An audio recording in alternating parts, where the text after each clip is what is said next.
A week later, morning at the academy came with the same sharp chill it always had. A thin mist hugged the ground, sliding between training yards and stone paths. Above it all rose the Hunter Academy arena, a huge ring of pale stone and iron, catching the weak gold of the sun as clouds drifted overhead. Inside, the stands were already filling up even though it was early. Students packed into rows in noisy groups, their voices rolling through the cold air. The arena floor below was a wide circle of reinforced white stone, bordered by black iron rails carved with suppression runes. Mana lights along the walls pulsed softly, throwing light onto the banners of the Academy's 5 divisions. On the highest terrace, a line of instructors stood watching the empty floor. "This is stupid," Athena said, arms crossed. Her dark braid slid over her shoulder as she leaned on the railing, violet eyes steady and unimpressed. What are they trying to prove with a show like this? Instructor Kale, big-shouldered with a graying beard, let out a low laugh. "They're Class 0. A show is kind of their thing." Instructor Mira pulled her shawl tighter around her robes and looked down thoughtfully. "They're saying the Thorn Boy recovered from last week." Athena's gaze stayed forward. "If recovered means he can walk again, sure." Mira gave a small, knowing smile. "And Evelyn Marin. She's become everyone's favorite lately, hasn't she?" Kale grunted. "The students adore her. Even the seniors talk like she's some kind of idol. She's too kind for her own good. The world outside doesn't reward that." "Kindness isn't a weakness," Athena replied. "And if her ability is really what they claim, she won't need protecting for long." Kale glanced at her. "You think it's real? Infinite replication?" Athena didn't look away. "I've seen it. It's real." The terrace went quiet. Every instructor there was watching the arena with the same tight focus. Mira finally spoke, soft but certain. "They're here, on the stands." By now, every row was full. The noise had climbed into a steady roar. "Why do we even have to be here?" a third-year boy complained to his friend, chewing on a mana pastry.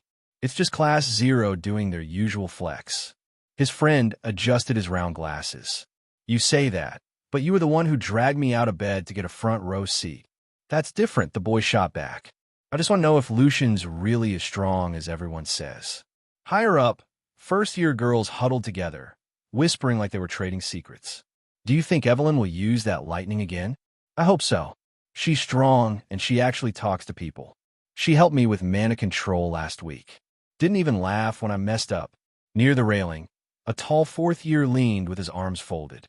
His friends hovered beside him, half curious, half annoyed. "This is Academy politics," one of them muttered. "Parading Class 0, so sponsors keep paying for their special program." "Maybe," the 4th-year said, eyes narrowed toward the instructors. "But don't pretend you're not curious. Those 5 are different." At the back row, a bunch of first-year boys held paper talismans with Evelyn's name scribbled in messy calligraphy. "Evelyn Sama," one whispered like a prayer. "Notice me today." His friend smacked his arm. "Shut up, idiot." Then the arena changed. The massive iron doors across the far side creaked open, the sound rolling through the stone like distant thunder. All chatter died. 5 figures stepped out of the shadows. Silas came first. He was broad and heavy-footed, coat open, compression bands crossing his arms and chest. Mana shimmered around him like heat haze, and each step sent a faint tremor through the floor. Rhea followed close behind, light brown hair tied in a short braid, eyes calm and half-lidded like she was already measuring the whole place. Reinforced sleeves hugged her arms, and somehow her boots made no sound at all. Vin was third. She moved like smoke, robes drifting around a slim frame. Her long black hair fell straight down her back. Her silver-gray eyes looked empty, reflecting nothing as she walked in eerie quiet. Evelyn came next. Sunlight hit her tied-back red hair and made it glow like embers. Her expression was steady, but faint silver flickered at the edge of her gaze. For a heartbeat, a thin lick of lightning crawled across her wrist, then vanished. Her name rippled through the stands in awed whispers as she passed. And last was Lucian. Hands in his pockets, jacket loose, tight barely holding together. His dark hair fell over sharp, tired eyes as he scanned the crowd like he didn't care. Mana rolled off him in soft distortions, subtle but heavy enough to make the air feel thinner.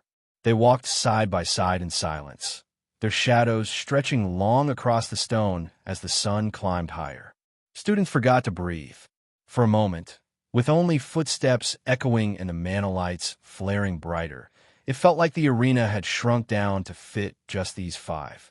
Class 0. Irregulars. Monsters. Future legends. They stopped at the center in a loose line facing the stands. Above them, the instructors watched without a word.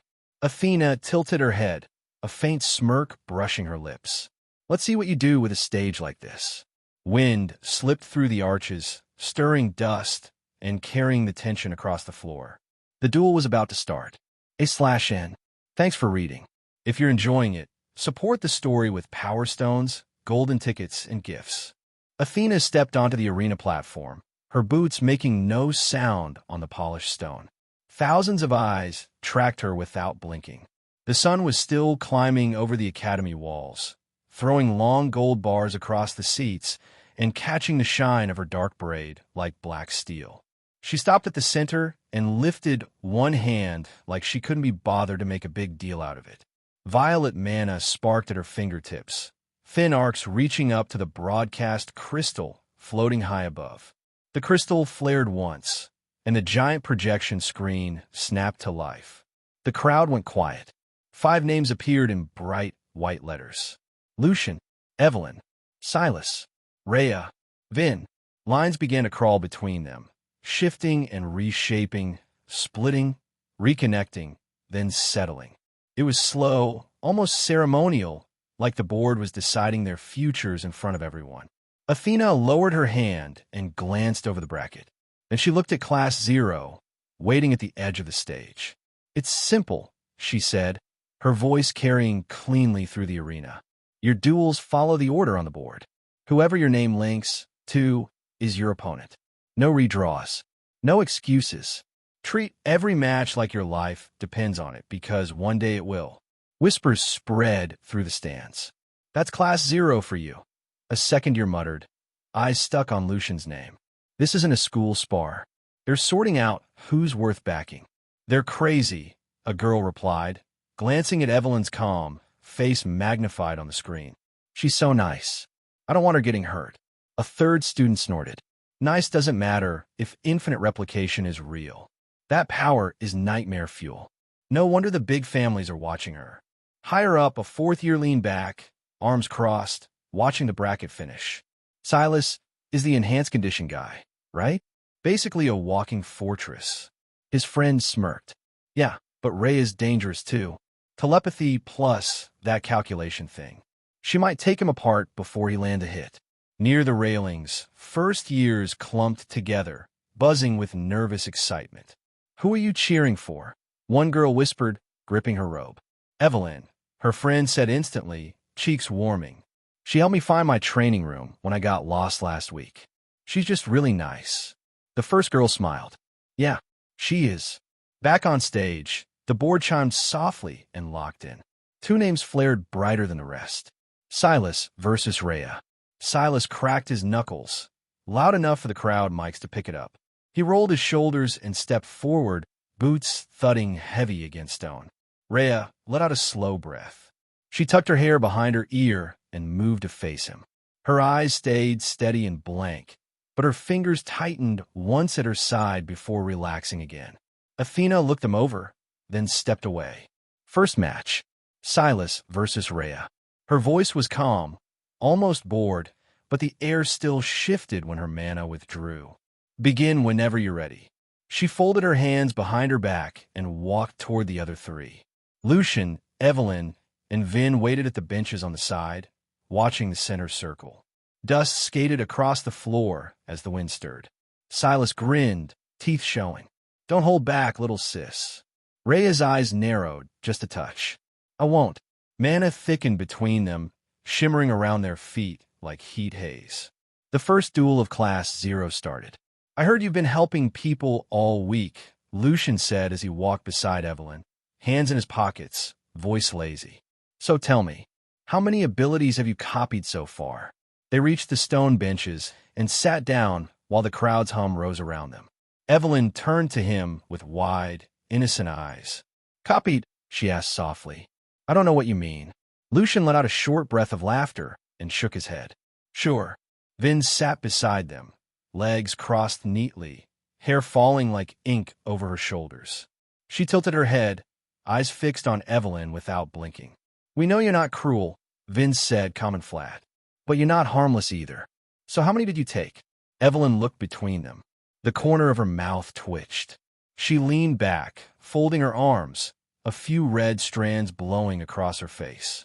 That's my trump card against you guys, she said at last, letting a small smirk show. Why would I ruin the surprise?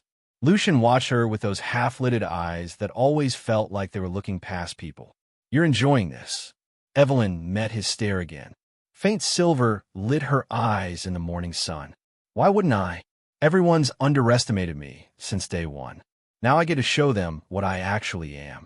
For a beat, nobody spoke.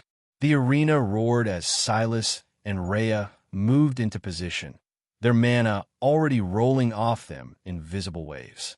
Dust lifted around their feet. The air felt alive, buzzing. Vin spoke again, voice soft but sharp. Just don't choke when it's your turn. Evelyn gave a quiet chuckle and turned back to the stage as a holographic countdown flared into the air. Don't worry about me, Vin, she said, confidence sitting easy in her tone. Worry about yourself. The arena lights dimmed a shade as the screens focused on Silas flexing under his uniform, and on Rhea with her eyes closed, golden telepathy circuits lighting across her temples like fine tattoos. Lucian leaned forward, elbows on his knees, shadow stretching behind him. Let's see what these two can really do. Evelyn sat beside him, calm on the outside, sharp on the inside, fingers curling lightly around her skirt as mana pulsed through her veins. For the first time since she awakened, she didn't feel like she was hiding anymore. She felt ready to carve her name into the world. Hey everyone, Firescale Audiobooks here.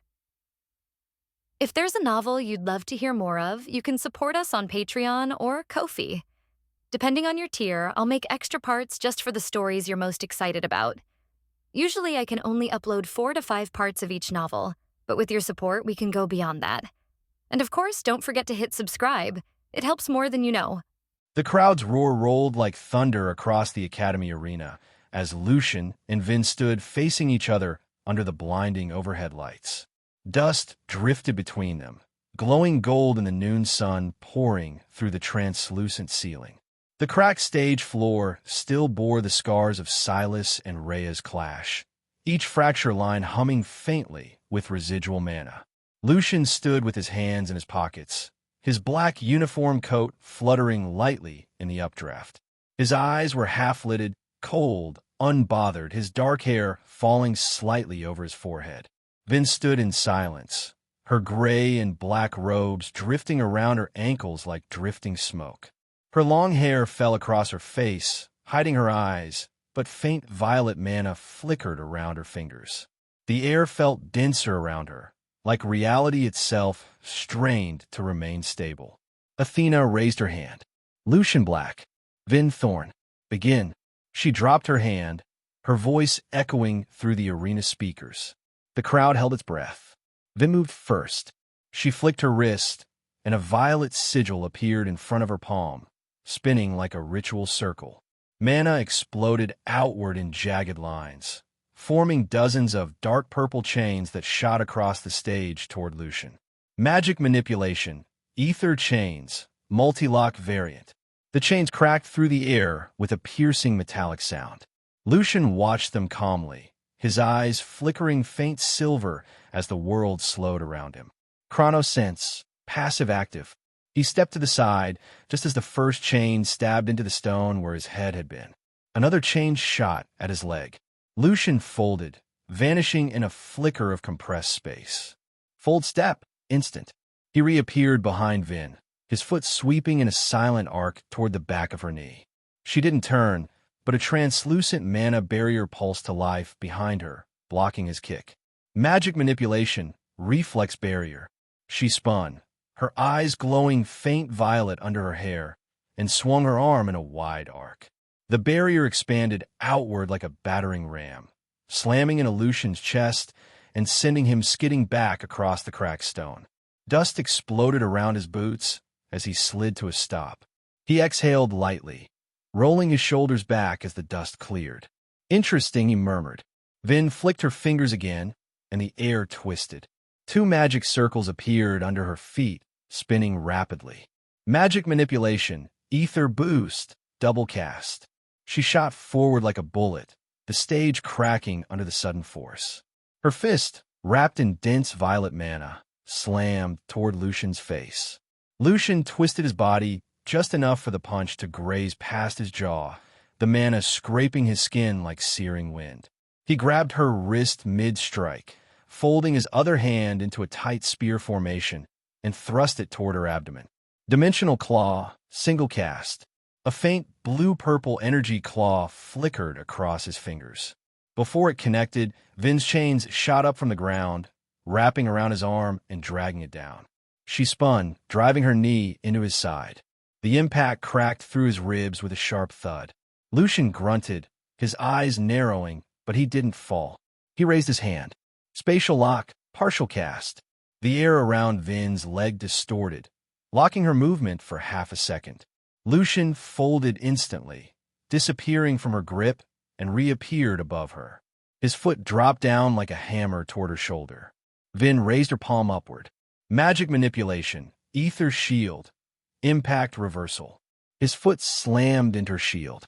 Instead of shattering, the shield bent inward and then exploded outward with reversed force, throwing Lucian high into the air. The crowd erupted. Holy shit, is she winning against him? That's Vin Thorn. She's a direct heir of Thorn magic lines. Lucian twisted mid-air, stabilizing himself with a flicker of spatial energy under his boots, and landed lightly on the far edge of the arena. Dust drifted off his hair as he stood, unbothered, despite blood dripping from the corner of his lips. He wiped it with his thumb, eyes sharp and silent. Vin didn't move. Her chest rose and fell slowly, her eyes still hidden under her hair. "You're strong," Lucian said quietly, his voice flat but calm. "But—" He stepped forward. Fold step double cast. The world blinked. He reappeared in front of her in an instant, his knee driving upward toward her stomach. Vin raised her hands to block, but he vanished again. He reappeared behind her, his hand already thrust forward. Dimensional claw, twin cast. Twin claws of translucent blue-purple energy tore through the air, and as Lucian sat down beside Evelyn, the thunderous cheers still echoing across the arena, the Class 0 duels continued. Under the blazing sun of a world that had no idea what these 5 were about to become. The giant crystal screens flickered, casting rippling light over the roaring crowd as the countdown appeared in the air. 3, 2, 1. A deep, resonant gong echoed through the arena. "Begin." Silas launched forward instantly, his massive boots cracking the stone stage under him with each thunderous step. Dust exploded around his legs as he closed the distance in less than a second, his fist pulled back, veins bulging under his wrist wraps. Rhea didn't flinch. Her eyes glowed faint gold as delicate circuits of mana spread across her temples, shifting like fine threads weaving a tapestry. Telepathy, combat mind link active. Enhanced intellect, prediction threads initiated. She sidestepped at the last second, her movement so precise it was almost mechanical. Silas' punch slammed into empty air, creating a shockwave that sent dust and gravel flying outwards. Before he could recover, Rhea flicked her wrist upward, slamming her palm into his rib with surgical accuracy. Silas grunted as the impact forced the air from his lungs. He twisted his torso, swinging his elbow around like an iron club. Rhea bent backwards, the blow missing her nose by a hair's breadth, and kicked off the ground with an elegant pivot. Calculation field, weak point lock-on. Her foot lashed out, striking the inner tendon of Silas' left knee.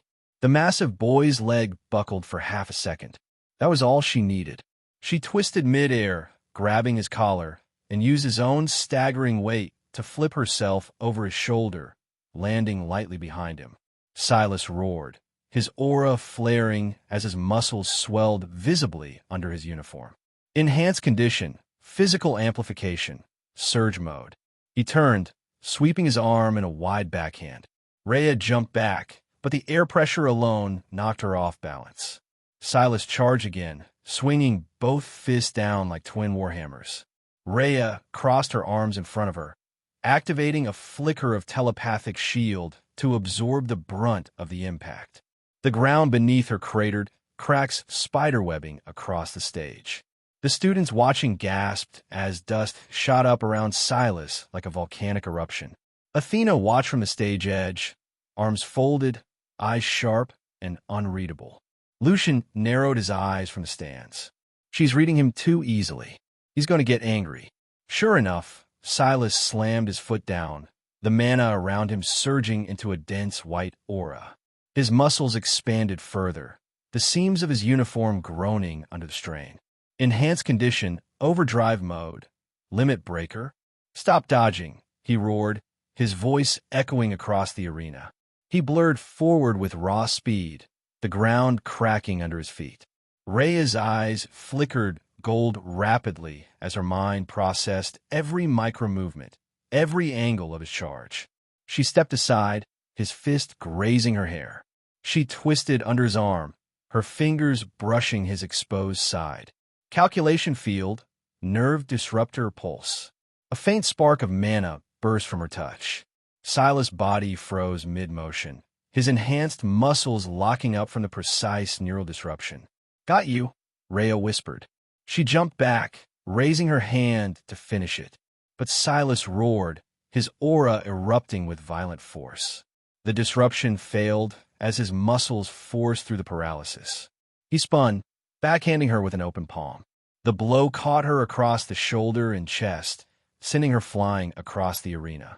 She rolled, coughing, her eyes wide as blood dripped from her lip. Students gasped in unison. Evelyn leaned forward in her seat, worry etched across her face. Rhea forced herself up, her left arm trembling. She readjusted her wrist brace, her golden circuits flickering weakly as her breathing came ragged. Silas stomped forward, each step heavy and furious. You are too damn fast, he growled. Rhea didn't answer. Her eyes flickered gold one last time as her circuits pulsed brightly. Calculation field, overclock. Telepathy, neural hijack attempt. She stepped forward, palm outstretched, aiming to overload his neural signals completely. Silas swung his fist downward with all his force, his aura blazing white. Their attacks collided. For a split second, the stage went silent. Then, boom, a shockwave erupted outward as Rhea was thrown back, sliding across the cracked stone. Silas staggered forward, his knees buckling as the neural hijack partially triggered, short-circuiting his muscle coordination. Both stood panting, bodies trembling from exertion. Athena raised her hand. Enough. The drones activated around the stage, deploying barrier fields to separate them as medics rushed forward. Silas dropped to one knee, his arms shaking violently. Rhea collapsed on her hands, breathing hard, sweat dripping down her chin onto the dusty stone. The crowd erupted into thunderous cheers. Winner! Draw! Athena announced, her voice echoing across the arena. Both combatants are unable to continue. Students screamed Silas' name. Others called out for Rhea. The screens flickered with replays of her perfect dodges and his monstrous blows. Lucian smirked faintly from the stands. Not bad. Evelyn watched quietly, her fingers curled tightly around her skirt. Vin tilted her head, expression unreadable. They both held back. Lucian nodded once. Yeah, they did. The arena lights dimmed slightly as the names on the table shuffled again, glowing on the giant screen. Athena's voice echoed cold and clear. Next match, Lucian Black versus Vin Thorn. The arena fell silent for half a breath. Then the crowd erupted into a storm of screams, gasps, and cheers. Lucian stood up slowly, his eyes half-lidded, his shadow long under the glowing light. Vin rose beside him, her gray robes drifting like silent smoke around her ankles, her black hair falling over her eyes as she stepped forward without a word. "Guess it's my turn," Lucian said softly, rolling his shoulders back. Evelyn looked up at him, worry in her gaze. "Be careful." He smirked faintly, walking past her with his hands in his pockets. "Always am." The crowd's roar grew louder as he jumped lightly from the stands to the cracked stage floor, landing without a sound. Across from him, Vin stepped onto the stage, her mana already swirling faint violet around her fingers. And as they faced each other under the blazing arena lights, the real duel began. After Lucian and Vin stepped off the stage, their battle still echoing in the roaring crowd's memory, the crystal screens flickered again. The golden tally table appeared above the arena, names shuffling silently under the morning sun that now hung high above the Academy dome. Athena walked forward, her boots clicking softly on the cracked stone stage. She raised a hand, her sharp violet eyes scanning the glowing table above. "Next match." Her calm voice boomed through the speakers, silencing the rumbling crowd. The names stopped spinning. Silas, Rhea, Evelyn. The table flickered once more, then settled. "Silas versus Evelyn," Athena announced. A murmur spread like a breeze across the stands. "That's the muscle guy, right? Against her, she's from Class 02, but I've never seen her fight. She's the Marin girl. They say she's really kind. But this is Silas. She's gonna get crushed." Evelyn stood slowly, brushing invisible dust off her black and crimson uniform skirt. She exhaled softly, feeling her heart hammer against her ribs. Her legs felt light, almost trembling. But as she walked past Lucian, his calm gaze met hers. He didn't say anything, didn't nod, didn't encourage, just watched her with that quiet, unspoken trust in his eyes. She stepped onto the stage, the cracked stone warm under her shoes. Across from her, Silas rolled his shoulders, his massive arms bulging under his short-sleeved uniform. He grinned at her, wide and friendly. "Don't worry," he said, his gravel-deep voice echoing across the silent arena. "I'll try not to break you too bad." Evelyn smiled softly. "That's sweet." The arena lights flickered as Athena raised her hand. "Begin." The gong echoed. Silas charged like a living wall, each footstep cracking the stone. Evelyn didn't move. She closed her eyes. His fist swung down toward her head, wind screaming around his knuckles. Crack! A blinding flash of white lightning tore through the stage. Silas' fist slammed into empty air, a thunderclap exploding in its wake. Evelyn reappeared 5 meters to his left, her red hair drifting around her face as faint arcs of electricity crawled across her arms and legs. Silas blinked. "Lightning descent?" he muttered, shocked. Evelyn didn't answer. Her eyes narrowed slightly, her body vanishing again in a snap of thunder.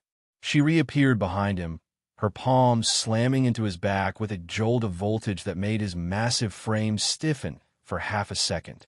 Before he could turn, she flickered away again, appearing above him midair. Lightning descent, full burst. She dropped, her heel crackling with electricity as it struck his shoulder like a bolt from heaven. The impact forced Silas to one knee, dust exploding outward. The crowd gasped in unison. "Holy shit, she's fast. That's lightning descent. But how?" Athena watched silently, one eyebrow raised, her eyes flicking briefly to Lucian in the stands. He was leaning forward, elbows on his knees, his gaze locked on Evelyn. Silas roared, his aura exploding outward in a white surge. He spun upward with a wide backhand, but Evelyn flickered away before it connected, reappearing near the edge of the stage. She exhaled softly, static drifting from her lips like faint smoke. Silas grinned, wiping blood from his nose with his thumb. Not bad. Not bad at all. He slammed his foot down, cracking the stage beneath him. His muscles swelled under his uniform, veins bulging like steel cords as his aura deepened to a harsh white glow. Enhanced condition, Overdrive mode. Surge breaker. He launched forward again with raw speed, his fist ablur. Evelyn raised her hand, her mana flickering pale blue for a split second. A shimmering dome of translucent energy appeared in front of her just as his punch connected. Replicated skill, mana barrier. The impact rippled across the barrier like a stone thrown into still water. The shield cracked, then shattered, but it slowed Silas enough for Evelyn to move. She twisted sideways, lightning crawling across her thighs as she flickered behind him again. She pressed 2 fingers against his exposed neck. Replicated skill, nerve disruptor pulse. A faint burst of mana sparked from her touch. Silas froze mid-punch, his entire left side locking up instantly. Evelyn jumped back, her breathing quick, sweat dripping down her neck as she raised her hands again. The arena lights flickered as her aura deepened. Lightning crackled across her entire body, bright white arcs snapping through the dusty air. The crowd gasped at the sight, her red hair drifting upward with static, her eyes glowing faint violet blue under the flickering energy. Silas grunted, forcing himself to stand despite his half-paralyzed state. "You're really strong, Evelyn," he growled, his voice trembling under the locked nerves. She tilted her head slightly, her hair falling over her glowing eyes. "Thank you." She vanished. In a blink of thunder, she reappeared in front of him, her palm pressing gently against his chest. The lightning flared bright enough to blind the front rows for half a second. Silas gasped, his massive body stiffening before he collapsed backward onto the cracked stage with a heavy thud, steam drifting from his chest as arcs of residual electricity crawled across his arms. Silence fell across the arena. Evelyn stood there, her breathing ragged, her arms trembling as the lightning flickered and died across her skin. Athena raised her hand slowly. "Winner, Evelyn Marin." The crowd erupted into screams, chants, and wild applause. Some called her name, others just shouted in disbelief. That was insane. She beat Silas with pure speed and technique. Was that lightning descent? Evelyn turned, her legs feeling weak under her. As she stepped off the stage, she met Lucian's gaze in the stands. He was smirking faintly, his eyes half-lidded as always. She smiled softly, the adrenaline still burning warm under her skin. And as she walked past Athena, the instructor spoke quietly, only loud enough for her to hear. "Good work, Evelyn." Evelyn bowed her head slightly without a word, her bangs falling over her eyes as she returned to her seat, her heart still racing with the quiet thrill of something she hadn't felt in a long time. Pride. The screens flickered again for the next match. But the students didn't stop whispering her name long after she sat down under the glowing arena lights. The crowd was still buzzing with Evelyn's name when the screens flickered again. Athena stepped forward, her boots silent over the fractured stone. Next match, Silas versus Rhea. Another murmur rippled through the stands. They're fighting again? This is to decide who goes to the quarterfinals, right? Yeah, Rhea was crazy fast last time. But Silas is a monster. Silas rose slowly from where he sat, rolling his massive shoulders as if testing them after the fight with Evelyn. A few veins still pulsed with residual mana glow under his skin. Rhea stood too, her motions calm and minimal as always. She adjusted her wrist brace, tightening the straps, her eyes distant and quiet behind her bangs. They both stepped onto the stage. Silas grinned wide at her, his teeth white against his tan skin. "Let's go, little sis. This time, I'm winning properly." Rhea didn't answer. She raised her gaze, golden circuits flickering faintly across her temples. Athena raised her hand. "Begin." The gong echoed once more. Silas charged instantly, the stone cracking under each step. Rhea slid sideways with graceful ease, her foot skimming dust as his fist slammed down where she'd been standing. She pivoted, driving her palm into his ribs with pinpoint accuracy. A small burst of mana pulsed through her fingers, forcing the air from his lungs. But Silas barely flinched. He twisted, his elbow swinging out like a battering ram. Rhea ducked under it, stepping back just far enough to avoid his knee that came up immediately after. Their movements were silent, except for the low grunts from Silas and the sharp breaths Rhea exhaled each time she struck. Enhanced intellect, prediction, threads active. She danced around him like a shadow, her mind reading his patterns, her strikes clean and efficient. But Silas' durability and brute force kept closing the distance no matter how many pressure points she targeted. "Come on, Rhea," he growled, swinging his fist down. She sidestepped, but his other arm swept low, catching her ankle mid-pivot and pulling her off balance. She landed with her palms against the stone, immediately pushing off into a backwards roll just as his fist slammed into the spot she'd been lying. Dust exploded outward. Rhea landed in a crouch, sweat dripping down her cheek, circuits glowing brighter. Calculation field, overclock. She moved again, a blur of gold and black, striking his exposed neck with a precision chop. His head jerked sideways, but he only growled louder, blood dripping faintly from his nose. He grabbed her wrist mid-strike, tightening his grip with slow, crushing force. "Got you." She twisted, trying to break free, but his grip was unyielding. He lifted her off the ground by the wrist, spinning once and slamming her lightly into the cracked stone. The impact shook dust from the stage surface, but he didn't let go or continue the attack. Instead, he lowered her gently back on her feet. She tried to step back, but he still held her wrist, eyes locked with hers, calm but firm. "Rhea." She looked up at him, her golden circuits flickering dimmer now as fatigue weighed heavy on her small frame. "Don't hold back just because I'm your sister," she said softly. His brows lowered, eyes narrowing. "Don't hold back in your next match, just because your opponent is a girl." Silence filled the arena for a moment. Only the wind across the high domes and the distant birds outside the barrier walls could be heard. She exhaled and pulled her wrist from his hand. "I forfeit," she said, her voice barely above a whisper. Athena raised her hand immediately. "Winner, Silas." The crowd erupted into cheers for both of them, though it was mixed with murmurs of confusion and respect. She gave up. Why did she do that? She's his sister. Maybe she didn't want to hurt him. No way. Did you see her eyes? She was serious the whole time. Silas watched Rhea walk off the stage, her steps steady despite her limp. As she passed him, she paused just for a moment. Without looking up, she spoke softly. "Win."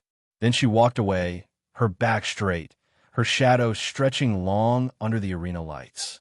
Silas stood there a moment, his massive fists clenching and unclenching at his sides. His chest rose and fell heavily as he turned to the crowd, raising one fist high. The students screamed his name, their cheers echoing off the arena walls. Athena watched silently, her sharp gaze following Rhea's small frame until she disappeared behind the stage curtains. Then she turned back to Silas, nodding once. "Prepare for your next match," she said, her voice quiet but carrying an edge of approval. He only grunted in reply, rolling his shoulders as he walked off the stage. The ground seemed to shiver under each heavy step, and as the crowd buzzed with restless excitement, the golden tally table flickered again above the arena, reshuffling the names for the quarterfinal battles. Somewhere in the stands, Lucian watched with half-lidded eyes, the corner of his mouth twitching upward into a faint, unreadable smirk. Rhea stepped down from the stage, the cheers fading into background noise. She pulled her wrist brace off, flexing her fingers lightly as she walked towards the side benches where Vin sat, her gray robes drifting quietly around her. Vin's sharp gray eyes flicked up at her, studying her face with silent focus. "Why did you forfeit?" she asked softly, her voice carrying that same detached, unblinking calm. Rhea sat down beside her, placing the wrist brace on her lap. She didn't look up as she answered. "What's the point if I'm going to lose in the next match anyway?" Her tone was flat, almost bored, but a faint tiredness lingered in it. "Besides, my brother has a high chance of coming out second place if he just stops being a fool." She tilted her head slightly then, her golden eyes flicking across the arena to where Silas was stretching out his arms again, rolling his neck with heavy, cracking motions. Her gaze drifted further, past him towards the stands, towards Lucian. He sat leaning forward, elbows on his knees, chin resting on his folded hands. His black hair drifted slightly in the breeze that cut through the arena. His half-lidded eyes were locked onto Rhea, unreadable as always. She met his gaze for just a second, then looked away, then followed her line of sight, then turned back to Rhea, tilting her head ever so slightly. You already know the outcome. Rhea exhaled softly, almost like a sigh. Her lips curled upward into a faint smile that didn't touch her tired eyes. That's what my ability is for, right? She reached for her water flask, uncapping it with slow, precise fingers and taking a small sip. The golden circuits on her temples had faded now, leaving only faint scars of exhausted mana channels across her skin. Vin watched her silently, then turned her gaze forward again, eyes drifting back to Lucian in the stands. Lucian watched them both with a faint smirk pulling at the edge of his mouth. He closed his eyes briefly, letting the sunlight warm his face, before opening them again to focus on Rhea. What a terrifying mind, he thought, the words echoing in the quiet corners of his mind. She reads the future like it's an open book, and still chooses where to stop reading. He let out a small breath through his nose, almost a chuckle. His fingers drummed lightly against his knee as he shifted in his seat, the anticipation coiling quietly under his calm exterior. The arena lights flickered again as Athena raised her hand, her voice echoing across the silent stage. Quarterfinal matches begin. The giant screens flickered with the names for the upcoming duels, their glowing letters casting shifting light across the sea of students gathered under the morning sun.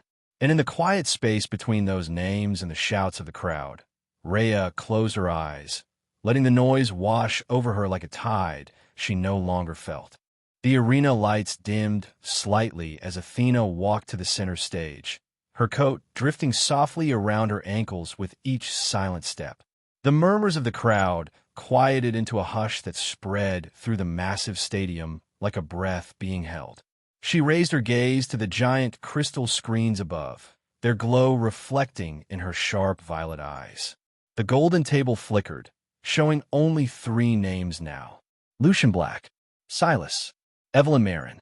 Athena folded her arms behind her back, her voice calm, and even as it boomed from the arena speakers. Some of you might be wondering, why is this stage called the quarterfinals when there are only 3 left? A ripple of murmurs and confused nods spread among the students. Athena let her gaze sweep across them, her expression unreadable. In a Class 0 curriculum, a dual assessment like this is split into 2 phases. The first is your internal evaluation, testing your abilities and compatibility against each other. She paused, the faint wind catching a few stray strands of her dark hair as the sunlight highlighted the faint scar along her jawline. The second phase, she continued, is your external evaluation. After today's duels, the 2 top students will be sent to fight ranked seniors in the Hunter Academy's Combat Corps as their final test before the mid-year advancement. You call these quarterfinals, but it's only the quarterfinals for you. A faint smirk twitched at the edge of her lips. For them, she said, her eyes narrowing, it will be the semifinals. Another wave of murmurs swept the students. Some gasped in excitement. Others whispered in worry. They're fighting seniors? Class 0 is insane. They're first years, and they're going to fight advanced combat corps members. Athena ignored their noise, turning back to the 3 names on the screen. The table flickered again, rearranging itself silently until it settled. The glowing letters read, Lucian Black versus Silas. Winner fights Evelyn Marin. The crowd erupted into cheers, chants, and whistles. Silas stood from his bench near the stage edge, cracking his neck once to each side before rolling his broad shoulders with a grin. He looked across the cracked stone stage to where Lucian stood, his hands casually tucked in his pockets, his black hair drifting slightly with the rising breeze. Silas chuckled softly, his teeth flashing white against his tan skin. Finally, he said under his breath, his voice like rumbling gravel. Been waiting for this.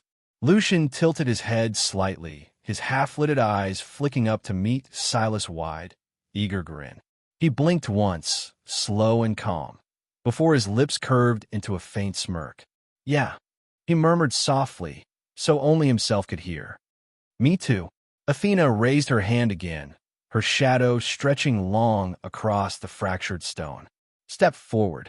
The arena floor trembled under Silas' massive footsteps as he walked to the center. Lucian followed, each step silent, light, almost ghost-like in comparison. They stopped 3 meters apart, facing each other under the glaring crystal lights and blazing morning sun. The stadium fell silent around them, the crowd holding its collective breath as 2 of Class Zero's strongest faced each other. Silas rolled his fists, cracking his knuckles so loud it echoed across the stands. "Don't hold back," he said, grinning wide. "If you do, I'll crush you."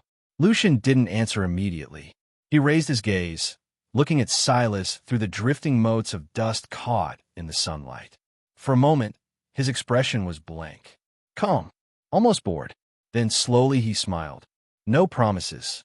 Athena's voice boomed through the quiet. "Begin." The gong echoed across the dome. Silas moved first.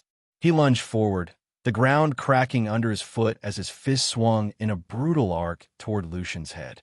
The air screamed around his knuckles with sheer force. Lucian's eyes flickered. Chronosense, passive-active. Time stretched thin. Silas' punch slowed in his eyes, each muscle fiber in his opponent's arm pulsing with rippling energy. Lucian leaned back just enough to let the punch pass a hair's breadth from his nose, the wind ruffling his hair as his smirk deepened. He stepped forward, twisting his body, and slammed his open palm into Silas' exposed side. Boom! A shockwave exploded outward, dust spiraling around them. Silas' eyes widened as the impact forced his massive frame to stagger sideways. But he didn't fall.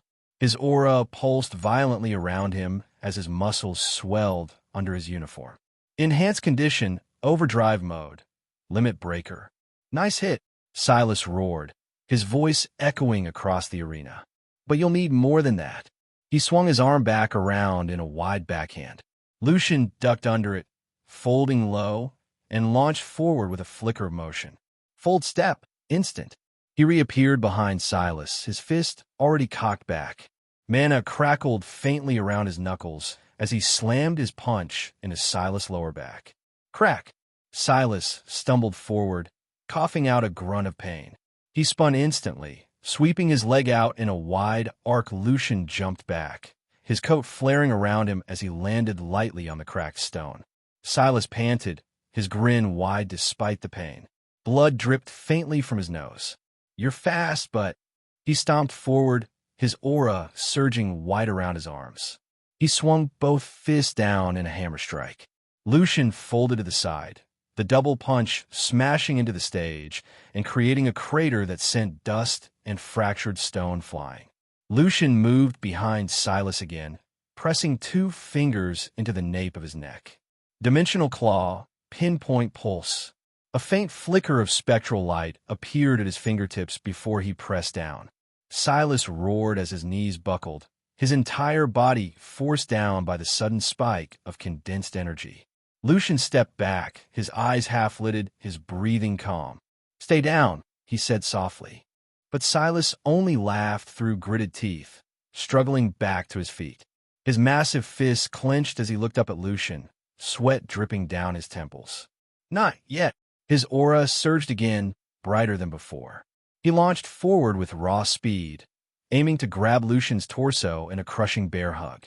Lucian's eyes narrowed slightly. Spatial collapse, targeted core implosion. He raised his palm, mana swirling in a faint, distorted sphere. The moment Silas reached him, Lucian pressed his palm into Silas' chest. The sphere imploded inward, its gravitational force slamming Silas into the ground with a deafening crack of stone. Dust engulfed them both. When it cleared, Silas lay sprawled in the cracked crater, unconscious, his chest rising and falling with ragged but steady breaths. Silence fell across the arena. Athena raised her hand. Winner, Lucian Black. The crowd erupted into thunderous cheers, chanting his name over and over again. But Lucian didn't acknowledge them. He simply turned, his eyes calm, and walked back toward the edge of the stage. As he passed Athena, she looked at him, her sharp violet eyes narrowing faintly. "Don't hold back against her," she said quietly. Lucian paused, blinking once before smirking faintly. "I won't." He walked to his bench, sitting down silently as the screens flickered again above them, the final name glowing alone against the golden table's dark backdrop. Evelyn Marin. She stood up slowly, her fingers curling around her skirt as she stepped forward under the roaring cheers of the academy, her red hair drifting lightly in the sunlit breeze. And as she walked onto the stage to face Lucian, the morning sky above the Hunter Academy seemed to glow brighter, casting them both in a light that felt heavy with something unspoken. Destiny. The roar of the students rolled across the dome like a rising tide as Evelyn stepped onto the fractured stone stage. The dust from Lucian and Silas' battle still drifted faintly in the golden morning light, catching in her red hair as she walked forward. She stopped 3 meters from Lucian. He stood relaxed, one hand tucked in his coat pocket, the other hanging loosely by his side, his eyes half-lidded and calm. But there was something sharp behind his gaze today, like a blade just barely hidden in silk. Athena raised her hand, her violet eyes flicking between them. Final quarterfinal match. Lucian Black versus Evelyn Marin. A hush fell over the entire arena. Even the breeze seemed to pause, the rising sun turning the cracked stage into a glowing platform that felt almost unreal under the silent sky. "Begin." The gong echoed. Lucian didn't move. He just tilted his head slightly, watching her with that same unreadable calm. Evelyn exhaled softly, her heart hammering against her ribs so hard she felt dizzy. Lightning descent.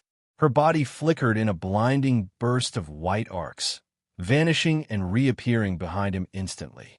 She pressed her palm to his back, electricity crackling across her fingers, only to feel nothing.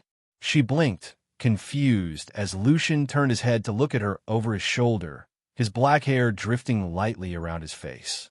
"You'll need more than that," he said softly. He flicked his wrist without turning around, his hand brushing against her chest in a barely-there motion. A sudden spike of force exploded outward, slamming her backwards across the stage.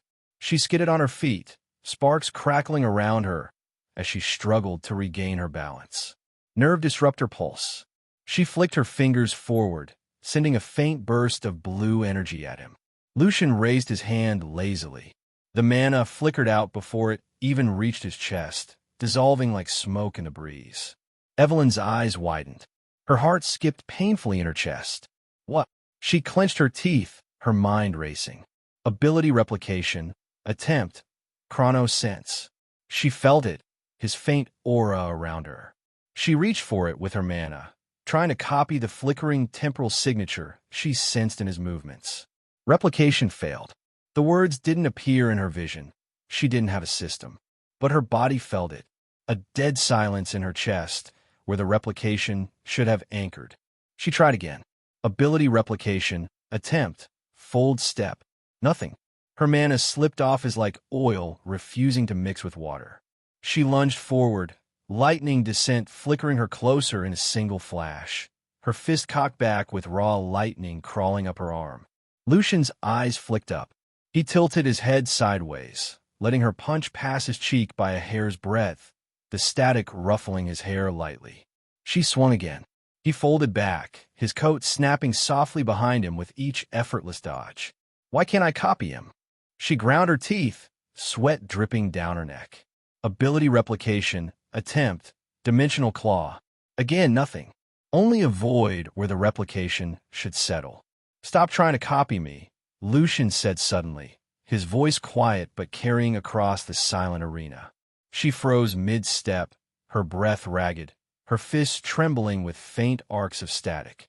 "You're wasting energy," he continued, his half-lidded eyes watching her calmly. "You can't copy everything." She clenched her teeth harder, her voice coming out as a desperate whisper. "Then what do I do?" Lucian blinked once, slow and patient. Then, for the first time that day, he smiled softly. Combine them. She blinked, confused, sweat dripping into her eyes. What? Your abilities, he said, his voice low but carrying clearly. You're using them like separate tricks. Combine them. Fuse them. That's what replication is for. She gasped faintly, her mind racing through every copied ability she'd taken over the past week. Lightning Descent, Nerve Disruptor Pulse, Mana Barrier, and others, small ones, sensory abilities, Kinetic Accelerator from first-year friends, a faint flicker of Force Manipulation from second year she'd helped with his exams. Combine them? She swallowed hard, her chest tightening. The crowd was silent, watching them both. Lucian stood still, waiting, giving her that silent chance she didn't know she needed. She raised her hands, her fingers trembling as mana flickered pale blue around her. Sparks of lightning crawled across her skin, merging with faint shimmers of translucent barrier energy. She pulled in the kinetic flicker, layering it over the lightning descent, and weaved in the force manipulation around her fingers like invisible threads.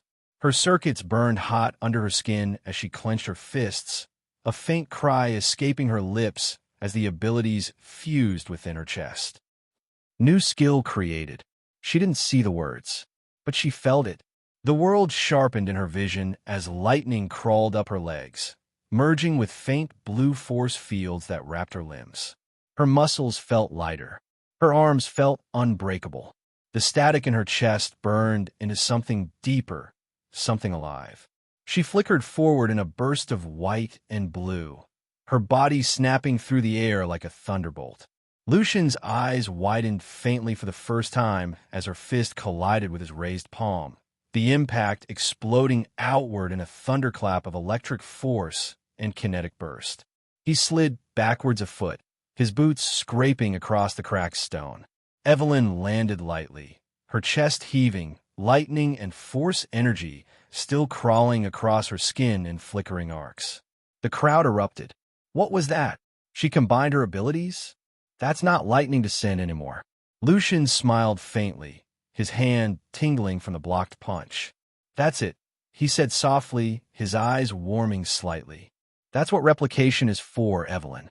She panted, her bangs falling over her glowing eyes, a smile trembling on her lips despite the tears burning in them. Thank you, Lucian. He stepped forward, his aura flickering faint black around him like drifting shadows. Don't thank me yet. He lunged forward, faster than before. Evelyn flickered sideways, reappearing behind him, but Lucian twisted mid-step, his elbow slamming into her ribs before she could counter. She gasped, the impact throwing her sideways across the cracked stage. She rolled, skidding on her knees, her arms trembling as she forced herself back up. Her new fused ability flickered again, lightning and kinetic force crawling across her bruised skin. She raised her hand, her vision blurring with tears and adrenaline. Lucian stood calmly, watching her with that same unreadable gaze. But deep in his eyes, she saw it. Respect. She exhaled shakily, wiping the blood from her lip with the back of her trembling hand. And she smiled. Again, lightning exploded around her as she launched forward once more. The arena filled with thunderclaps and flashing blue-white arcs as Evelyn and Lucian clashed again and again under the blazing morning sun, each strike echoing through the silent breaths of every watching student. Athena watched them both, her arms folded, her lips twitching faintly upward. So she's finally found it. Her eyes narrowed slightly. Her own path. And in the stands, Rhea watched quietly, her golden eyes calm and tired, a faint smile drifting across her lips. She's grown up, she whispered softly, so only Vin beside her heard. Vin didn't reply. Her gray eyes just followed Evelyn's flickering form across the cracked stage, each flicker of lightning mirrored faintly in her unmoving pupils. The sun climbed higher over the academy domes as Lucian and Evelyn continued to clash, their silhouettes framed in lightning and drifting shadows. And in that bright, silent morning, two futures collided, reshaping themselves in the sparks of each blow. Their thunderclaps rolled like distant storms across the silent dome as Evelyn lunged again. Lightning crawled down her arms, merging with faint kinetic bursts that cracked the air each time her fist moved. Lucian weaved between her strikes with calm precision, his coat drifting softly behind him with each fluid sidestep. She swung high. He folded low, stepping in her guard and slamming his palm lightly into her stomach. The blow wasn't strong, but it sent a jolt through her core that rattled her senses. She flickered backward, lightning descent activating in reflex, reappearing a few meters away with sparks trailing from her hair. Her breaths came fast, ragged and broken, her chest heaving. Sweat dripped down her jaw, mixing with the faint blood at the corner of her lips. She raised her fists again, lightning crackling through her veins. Lucian tilted his head slightly, his half-lidded eyes studying her. For a fleeting moment, the corner of his mouth twitched upward. Almost a smile, almost proud. She lunged forward again. Her fused ability flared, kinetic force layering over her speed, her body turning into a white-blue streak of explosive momentum. Her punch aimed straight for his chest with raw power behind it. Lucian's eyes flickered. Chronosense active. Time bent at the edges of his perception. He saw her coming in perfect clarity. The tremble in her shoulder before impact, the flicker of mana around her knees, the way her left foot angled half a degree inward. Every motion laid bare like slow rain under moonlight. He raised his hand, catching her fist gently in his palm. The kinetic burst exploded outward, dust whipping around them in a circular wave. Evelyn gasped, her eyes wide as she felt his grip tighten around her hand. Not painfully, but firmly enough to stop her dead in place. She tried to pull back. He didn't let go. Instead, he stepped forward, closing the distance so quickly she couldn't react. His knee rose sharply, driving into her stomach with precise force. The impact forced the air from her lungs in a choked gasp. Before her body could double over, his elbow came down across her upper back, slamming her to the cracked stone stage. The crowd went silent. Evelyn lay there, trembling, her vision blurred with tears and shock. The lightning around her flickered once, then faded completely, dissolving into faint sparks before vanishing. Lucian stood over her, his hand still half raised, his eyes calm and half-lidded as always. But behind that sleepy gaze was something sharp, something quiet and unbreakable. Athena raised her hand slowly, her voice echoing across the hushed arena. "Winner, Lucian Black." The students erupted into screams, their voices echoing off the high dome. Some cheered his name, others shouted Evelyn's, their roars mingling in chaotic waves that shook the glowing screens above them. Lucian exhaled softly, lowering his hand. He crouched down beside her, his black hair drifting across his forehead as he looked at her with quiet eyes. "Breathe," he said, his voice low but gentle.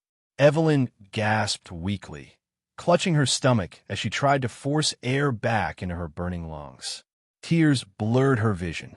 She blinked them away, looking up at him through strands of sweat-damp hair. "I lost," she whispered, her voice trembling. Lucian tilted his head slightly, his bangs falling over his half-closed eyes. "No," he said softly. "You didn't." She blinked, confused. "You're still trying, aren't you?" he asked. She stared at him, her chest rising and falling rapidly. Then, slowly, she nodded, a faint smile twitching at her lips despite the tears spilling from her eyes. He smirked faintly, rising to his feet and turning away. The wind drifting through the cracked stage carried the scent of dust and faint ozone, rustling his black coat around his ankles as he walked back towards the waiting benches. Evelyn stayed there a moment longer, staring at his retreating back, her arms trembling as she wiped her tears away with her shaking fingers. In the stands, Rhea watched silently, her golden eyes unreadable. Vin sat beside her, her expression blank as always, but her gaze followed Lucian with a faint flicker of interest. "He didn't even use his real abilities," Rhea said softly, her voice barely audible over the crowd. Vin didn't reply. She only tilted her head ever so slightly, her gray hair drifting across her cheek as she watched Evelyn push herself up off the cracked stone, her movements shaky but determined. Silas, sitting nearby with his arms folded across his massive chest, chuckled under his breath. "She's tougher than I thought," he rumbled softly, earning a faint nod of agreement from Rhea. Athena stepped forward onto the stage as the crowd continued to scream, raising her hand for silence. The screens flickered above her, rearranging the names into the final semi-final matchups. "Prepare yourselves," she said, her voice calm and carrying across the dome. "After a 15-minute rest, the semi-finals will begin." The students erupted into cheers again. Some chanted Lucian's name, others Evelyn's, their voices mixing into a feverish storm of excitement. Evelyn stumbled off the stage, clutching her ribs with one hand as she walked past Lucian on the benches.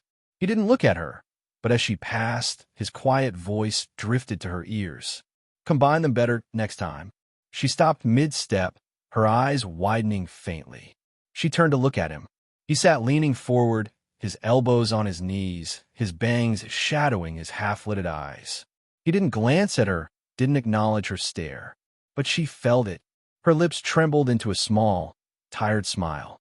She nodded once, even though he couldn't see it, and walked on towards the medics waiting at the edge of the arena. As the screens flickered with upcoming match details, the students erupted into fresh screams, their cheers echoing under the climbing sun that turned the cracked stone stage into a brilliant golden plain. Athena watched the Class 0 students gathering silently at the benches, her sharp violet eyes narrowing with faint approval. "This year is something else," she murmured under her breath. The wind picked up slightly, rustling the banners hanging from the arena dome, carrying with it the smell of sun-warmed stone, distant blossoms, and something sharp and electric, like a storm waiting to break. And in the quiet spaces between the roaring students and flickering golden screens, Lucian sat unmoving, his eyes half-lidded, his thoughts drifting somewhere far beyond the dome and sunlit stage. Somewhere deeper, somewhere darker, waiting for what came next. "Your students are something else," William said, his smirk twisting his lips as his brown hair shifted under the breeze of the observation deck fans. "But I doubt they'll do anything to my class. They're just kids with fancy tricks. My students might not have special abilities, but they're seniors. They've trained for years. Why do you want to put Lucian against them?" Athena didn't turn to him at first. Her sharp violet eyes remained on the glowing screens, showing the cracked arena stage, where Class 0 students rested and stretched in the golden morning light. She exhaled softly before replying. "William, you should know better than anyone how dangerous a special ability awakener is, since you've faced one before." His smirk faltered. The faint twitch of his jaw betrayed the memory. For a moment, the image of a broken training ground flashed behind his eyes, the day a first-year awakened mid-spar and nearly killed him with a single burst of raw energy. He clenched his fists at his sides. Another instructor chuckled softly from behind them. She was a tall woman with cropped silver hair and pale blue robes. "She's right, William. Special awakeners break rules. It's in their blood." "But still," said a man with glasses and narrow eyes, flicking through a tablet of student mana profiles. "This is a formal assessment. Pitting juniors against seniors is pointless, especially your Class 0 freaks against normal combat students." Athena remained silent, her eyes half-lidded. The wind tugged lightly at her black uniform coat, flaring it around her ankles. She shifted her gaze across the instructors gathered on the balcony, 12 of them in total, each representing a different combat or mana discipline within the academy. A shorter instructor with rough hands and burned scars across his knuckles snorted. "They're kids. Let them fight each other. No need to humiliate our upper years for the sake of your pride, Athena." At that, she turned her eyes to him, unblinking. "This isn't about pride," she said softly, her voice like steel wrapped in silk. "It's about reality. Your students trained to be strong. Mine were born as weapons." Silence fell. Even William looked away, his frown deepening. Then Athena sighed, closing her eyes briefly as if bored. She flicked her wrist, and her tablet projected a faint blue screen showing class rankings, resource allocations, and quarterly privileges. "Why don't we spice it up?" she said quietly. The instructors turned to her. Her violet eyes opened again, sharp and cold under the early sun. "Your entire class versus mine." William blinked. "What?" "The seniors," Athena repeated, her tone flat. "Your entire combat class against my class 0. "That's absurd," snapped the glasses instructor. "You're going to send first years to die against seniors with 4 years of training?" A murmur spread among the instructors, some nodding in agreement, others watching her with cautious curiosity. "Unless," Athena continued, her gaze flicking over their faces, "you're afraid."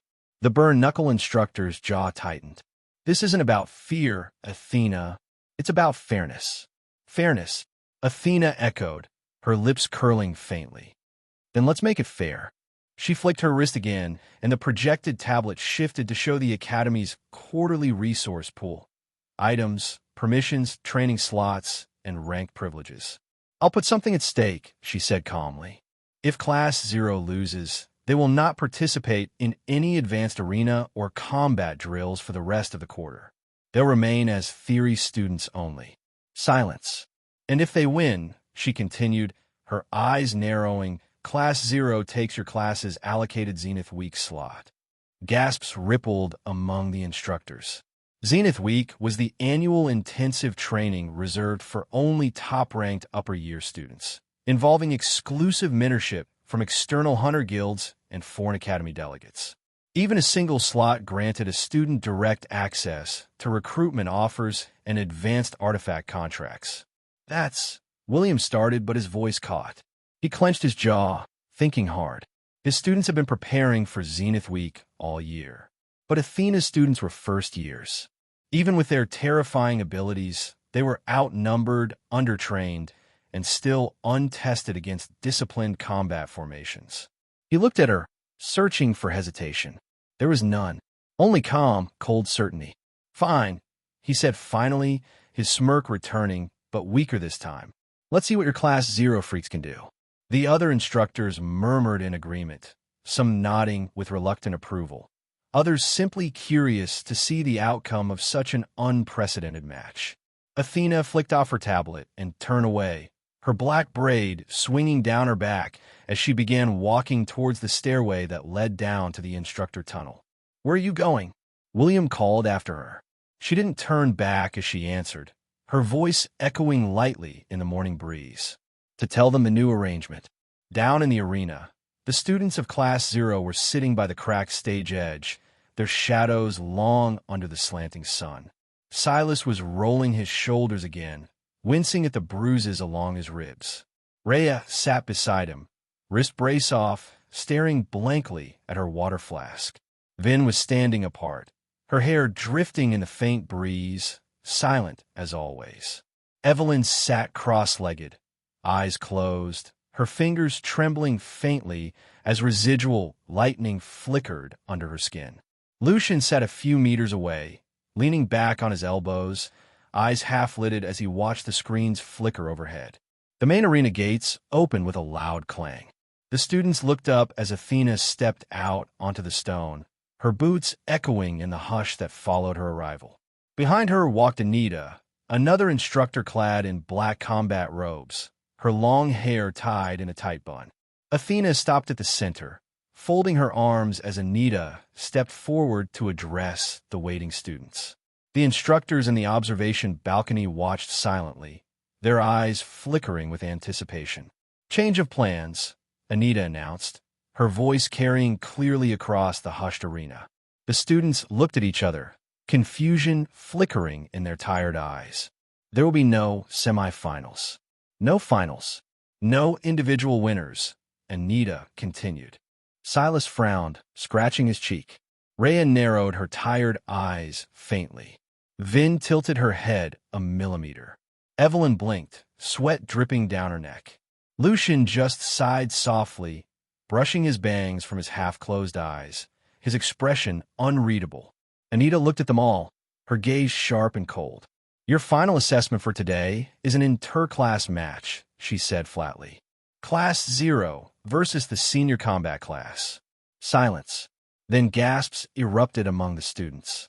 Even Silas' brows shot up in surprise. "They're putting us against seniors," Evelyn whispered under her breath, her voice trembling. Anita's expression didn't change. She continued in that same cold, detached tone. "The match will begin in 1 hour. You will be given time to recover, strategize, and prepare. Win, and Class 0 will inherit the senior combat class's Zenith Week slot." Silas' eyes widened. Even he knew what Zenith Week meant. Rhea inhaled slowly, her circuits flickering dim gold along her temples as calculations raced behind her blank gaze. Evelyn's fingers clenched around her uniform skirt, adrenaline and fear mixing like fire in her chest. Lucian just smirked faintly, lowering his gaze as his bangs shadowed his eyes. A quiet chuckle escaped his lips. Interesting, he thought. Anita turned sharply, her black robes whipping around her ankles as she walked off the stage. Athena followed her without a word, her calm violet gaze meeting Lucian's for half a second before she turned away. The students sat in silence as the news settled over them like a silent storm cloud. Around the arena, normal students watching from the stands burst into excited murmurs. "They're fighting seniors? No way, that's insane. It's Class 0, maybe they'll win. Against seniors? Not happening." On the cracked stone stage, Lucian pushed himself to his feet slowly, brushing invisible dust from his black trousers. He rolled his shoulders back, looking down at his trembling hands with faint curiosity. Then he smiled softly, his shadow stretching long in the rising sun. Finally, something fun. And as the other Class 0 students stood beside him, their eyes dark with silent resolve, the wind carried the scent of stone dust and faint ozone across the silent arena, a quiet promise of the storm to come. William walked briskly through the long stone corridor that led from the observation balcony to the senior combat class training hall. His shoes tapped sharp echoes against the polished floor. He clenched his tablet tighter in his hand, his smirk from earlier gone. In its place was a faint tension that pulled at the corners of his mouth. When he reached the tall oak doors of the combat hall, he paused, breathing out slowly to steady his face. Then he pushed them open. Inside, the senior combat class students were gathered in small groups, some sitting on stacked mats, cleaning their weapons, others sparring lightly in the far corner under flickering rune lights. Their instructor's arrival made them straighten instantly. "Gather," Williams said, his voice echoing against the high ceiling. The students moved quickly, forming 2 neat lines before him. 32 in total. Older than Class 0 by 2 to 3 years. Their uniforms were dark gray instead of black, with reinforced chest plates and shoulder guards strapped over them. They wore leather belts lined with mana cartridges, potion vials, and collapsible weapon sheaths. Many had scars along their forearms or knuckles, marks of daily combat drills, sparring, and real-world hunting practice against lower-tier monsters.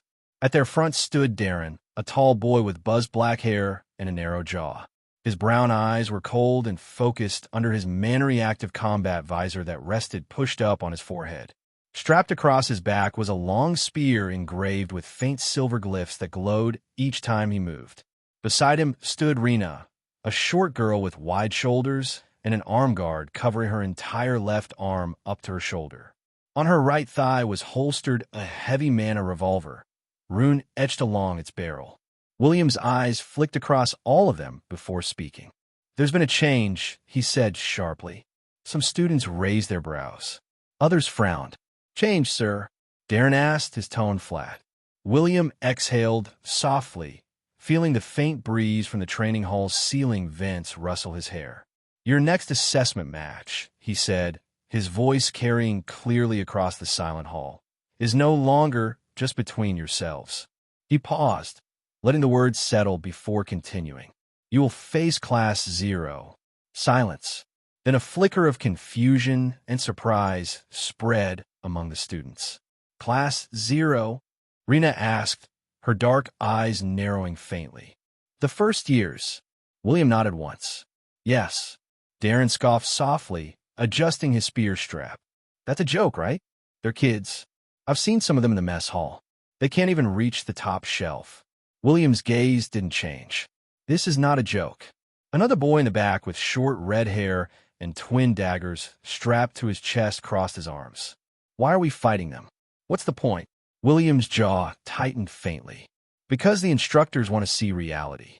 They want to see what happens when humans face special ability awakeners. Silence fell again. The faint hum of the rune lights above them was the only sound. Rena lowered her gaze to her revolver, her thumb brushing along the engraved glyphs at its cylinder. We're not ability users, she said quietly. We're just normal. Normal doesn't mean weak, William replied, his voice low but firm. What are you? The students straightened slightly. We are hunters in training, Darren answered, his tone tightening. And what does that mean? That we fight. Regardless of what we awaken, Rena said, her voice soft but hard at the edges. William nodded. His eyes swept across all their faces. You are the combat class, he said. Humans who failed to awaken special abilities, but refused to walk away from the battlefield. You learned weapon arts. You trained your bodies. You carved runes into your blades and armor because you refused to die powerless against monsters. He stepped forward, his boots echoing against the polished, rune-marked floor. Today, Class 0 is your monster. A quiet, cold determination spread across their faces. Darren rolled his shoulders back, the runes along his spear shaft flickering a faint blue. What's the strategy, sir? He asked calmly. William allowed a faint smile to flicker across his lips, though his eyes remained cold. We will fight as a formation, he said, raising his tablet to flick through tactical overlays. They have superior raw power, but we have discipline, technique, and teamwork. Darren, you'll take Squad Alpha, engage their vanguard. Rena, you take Squad Beta, target their supports from range. Rena nodded, sliding her revolver free for a moment to check its rune chamber, then holstering it again with a sharp click. Gamma Squad will flank from the west gate. Delta Squad forms fallback lines and medical support. The students nodded, each one listening in absolute silence. William's gaze flicked to the digital countdown ticking in the corner of his tablet. You have 20 minutes to prepare. Gather your armorers. Sharpen your weapons. And remember, his eyes narrowed slightly, a faint shadow flickering behind his gaze. If you lose, Zenith Week is gone. Their expressions hardened instantly. Zenith Week was what they trained for, where external guild recruiters watched, where international hunter organizations offered direct contracts. Losing it meant returning to normal combat drills with no hope of accelerated graduation. Darren slammed his spear, but against the floor with a sharp crack. We won't lose. The students dispersed immediately, moving to their weapon lockers, rune forges, and armor tables with quiet efficiency. A faint hum of mana echoed across the room as the combat engineer teams activated engraving kits to refresh runes and reforge minor cracks in armor plating. A scent of hot iron, leather oil, and mana powder filled the air as the class prepared. When the combat class finally marched down the western tunnel toward the arena gates, their footsteps were silent and unified. They wore reinforced leather and rune steel plates across vital areas. Their weapons shimmered with fresh glyph etchings, blades sharpened to micro-serrated edges, spear tips engraved with velocity runes, revolvers loaded with compressed mana bullets that burned blue in their chambers. At the tunnel mouth, William stood waiting, his arms folded, eyes sharp. As they passed him, each student bowed their heads slightly in silent acknowledgement before stepping into the blinding light beyond. When they emerged onto the arena floor, the roar from the packed stands rolled over them like thunder. Hundreds of students stood in the observation platforms, mana screens projecting the battlefield from dozens of angles. And waiting at the center stage was Class 0. They stood calmly under the glowing screens. Silas cracked his massive knuckles, veins pulsing along his forearms. Rhea tightened her wrist brace, her golden circuits flickering faintly against her pale skin. Vin stood silent, her long black hair drifting softly in the morning breeze, shadows curling faintly at her feet. Evelyn rolled her shoulders back, faint arcs of lightning flickering up her arms before fading. Her hair glowed under the rising sun, her expression quiet but sharp. And at their front, hands tucked in his pockets, black hair drifting across half-lidded eyes, stood Lucian. His gaze flicked over the approaching combat class students, his expression calm and bored as always. But behind that gaze burned something sharp, something almost hungry. The combat class spread out into formation, spear tips and revolver barrels catching the morning light, boots grinding dust into the cracked stone stage. Darren stepped forward, spear resting lightly in his palm as he pointed the tip down at Lucian's feet. "Class 0, he said, his voice echoing clearly across the silent arena. "We won't hold back." Lucian tilted his head slightly, his black hair falling over his eyes as a faint smile curled at the corner of his mouth. "Good." The breeze rustled through the silent battlefield, carrying the smell of cold steel and drifting stone dust under the quiet sun. And as the bell tower struck the hour above the academy domes, the interclass war began. The first bell chime echoed across the silent arena. Then the second. Darren's brown eyes flickered with resolve as he raised his spear, the blue runes along its shaft igniting with a low electric hum. Beside him, Rena spun her mana revolver in her palm, clicking the safety off as compressed blue cartridges glowed in its chamber. The combat class shifted into formation without a word, boots sliding against fractured stone as they spread out in two semicircular lines. Across from them, Class 0 stood silent. Silas cracked his neck, his massive frame rolling forward with a quiet growl. "So, who am I crushing first?" Rhea flicked her wrist brace, adjusting the tension straps as her golden circuits flickered faintly across her temples. She didn't look at him. "Don't get reckless. They're disciplined." Vin remained silent, her gray eyes flicking lazily across the rows of armored students, her long black hair drifting like soft-shadowed mist behind her. Evelyn exhaled, lightning crawling faintly along her collarbone before fading into her uniform as she clenched her fists, her hair glowing under the morning light. At their front, Lucian didn't move. His hands remained tucked into his coat pockets, half-lidded eyes unfocused, as though he wasn't even seeing the battlefield in front of him. But Rhea knew better. She flicked her gaze to him briefly.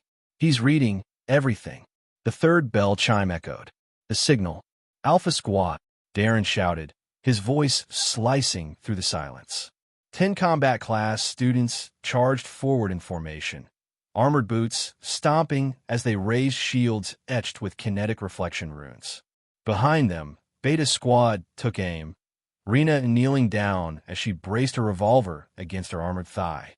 Silas roared, his aura erupting white as he surged forward like an unstoppable wall.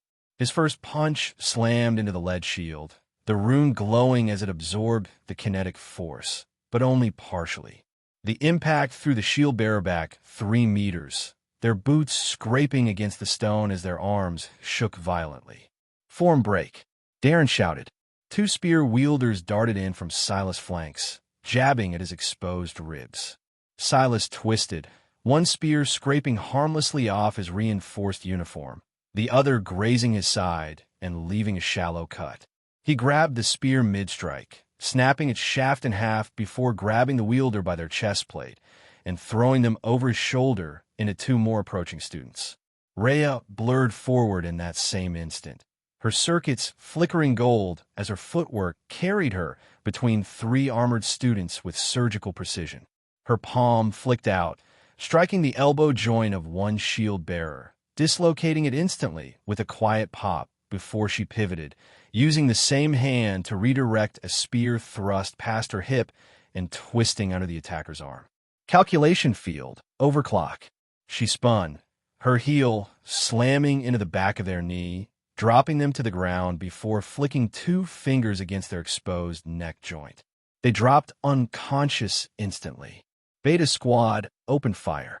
Blue mana rounds whistled through the air, each bullet exploding with a burst of kinetic force upon impact. Rhea ducked behind a fallen shield, breathing quickly as the impact sent tremors through her arms. Then stepped forward, raising her pale hand slowly. Dark violet mana curled from her fingertips like drifting ink. Ether weave, null binding. She flicked her wrist, and a wave of dark chains burst from her palm, snaking across the stone like living shadows.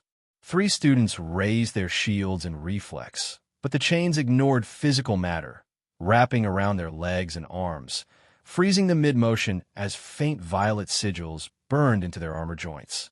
Rena aimed directly at Vin, her revolver glowing bright blue. "Suppress her!" Darren shouted. Rena fired. The compressed mana bullet ripped through the air with a deafening crack. Vin flicked her other hand upward, drawing a faint sigil mid-air. The bullet stopped mid-flight, hovering just in front of her nose, before it disintegrated into faint silver dust. "Impossible!" Rena gasped, loading another cartridge with shaking fingers. Evelyn flickered forward in that moment, her new fused ability activating as lightning crawled across translucent kinetic force fields wrapping her limbs. She zipped between the stunned students and Beta Squad, her fist crashing into one chest plate with a thunderclap that sent its wielder flying back into the stone wall with a metallic clang. She vanished again in a burst of blue-white arcs, reappearing behind another rifleman, slamming her elbow into the back of his helmet with enough force to dent the reinforced steel. But as she turned to face the next student, her body froze. Her heart skipped painfully in her chest as she tried to reach for his mana signature. Ability replication, attempt, velocity, rune amplifier. Nothing. She gasped, sweat dripping down her temple as the armored student swung a rune blade at her head. Evelyn ducked just in time, lightning flickering across her back as she flickered away again, appearing beside Silas, who was grappling 2 shield bearers by their armor straps. "Why? Why can't I copy them?" she whispered, her voice trembling as her legs shook under her. "Because their abilities aren't internal."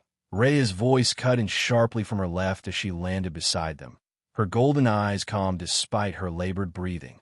"They're external augmentations. Enchantments. Runes. They have no awakened mana signature to copy." Evelyn's heart sank. Lucian stepped forward at that moment. For the first time since the match began, he removed his hands from his pockets. His half-lidded eyes opened fully, revealing sharp, bright black irises that seemed to drink in every flicker of light around them. "Stand back," he said softly. Silas grinned, stepping back with a heavy stomp, his massive chest heaving. Rhea didn't move, but adjusted her stance, ready to react. Vin simply tilted her head, silent as always. Evelyn flickered away, reappearing beside Rhea, her breathing ragged, chest tight with adrenaline and fear. Lucian raised his hand slowly, palm open towards the approaching formation. Darren raised his spear, shouting, "Full assault." The words froze in his throat. A faint ripple spread from Lucian's palm, invisible to the naked eye, but felt in every bone. The air warped, light bent, mana particles stilled mid-air like frozen dust motes. Then, fold step, Lucian vanished. The entire front line of combat class students screamed in unison as he reappeared directly within their formation, his fist slamming into the chest plate of one shield bearer with a dull, echoing boom. The impact rippled outward like a silent earthquake. Mana barriers cracked, shield shattered, armor plates dented inward as students were thrown backwards in all directions, slamming into each other like scattered bowling pins. Darren lunged forward, spear thrust aiming for Lucian's throat. Dimensional claw. Lucian's fingers sliced through the air, leaving behind faint shimmering claw marks. The spear shaft split into 4 clean pieces, each falling away harmlessly as Lucian stepped forward, his palm pressing lightly against Darren's chest plate. "Sit down," he whispered. A burst of compressed force exploded from his palm. Darren gasped as the air was forced from his lungs, his entire body slamming down onto the cracked stone in a single heavy impact. His spear fragments clattered around him as he lay gasping, eyes wide with shock. Silence. The combat class students still standing frozen in place, weapons shaking in their grips. Lucian turned his gaze slowly across them, his black hair drifting lightly around his unreadable eyes. "This isn't your fault," he said softly. "You train hard. You're strong. But there's a difference between training to survive and being born to destroy." He lowered his hand, sliding it back into his pocket as he exhaled quietly. "Class 0, he said calmly, his voice carrying across the silent battlefield. "End it," Silas roared, charging forward like an unstoppable bull.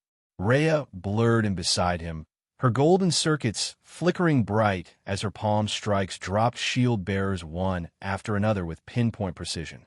Vin raised her hand, shadows crawling from her fingertips like living serpents, wrapping around weapons and limbs, freezing them in place as Evelyn flickered between each target, her lightning kinetic strikes denting armor and slamming students unconscious to the cracked stage.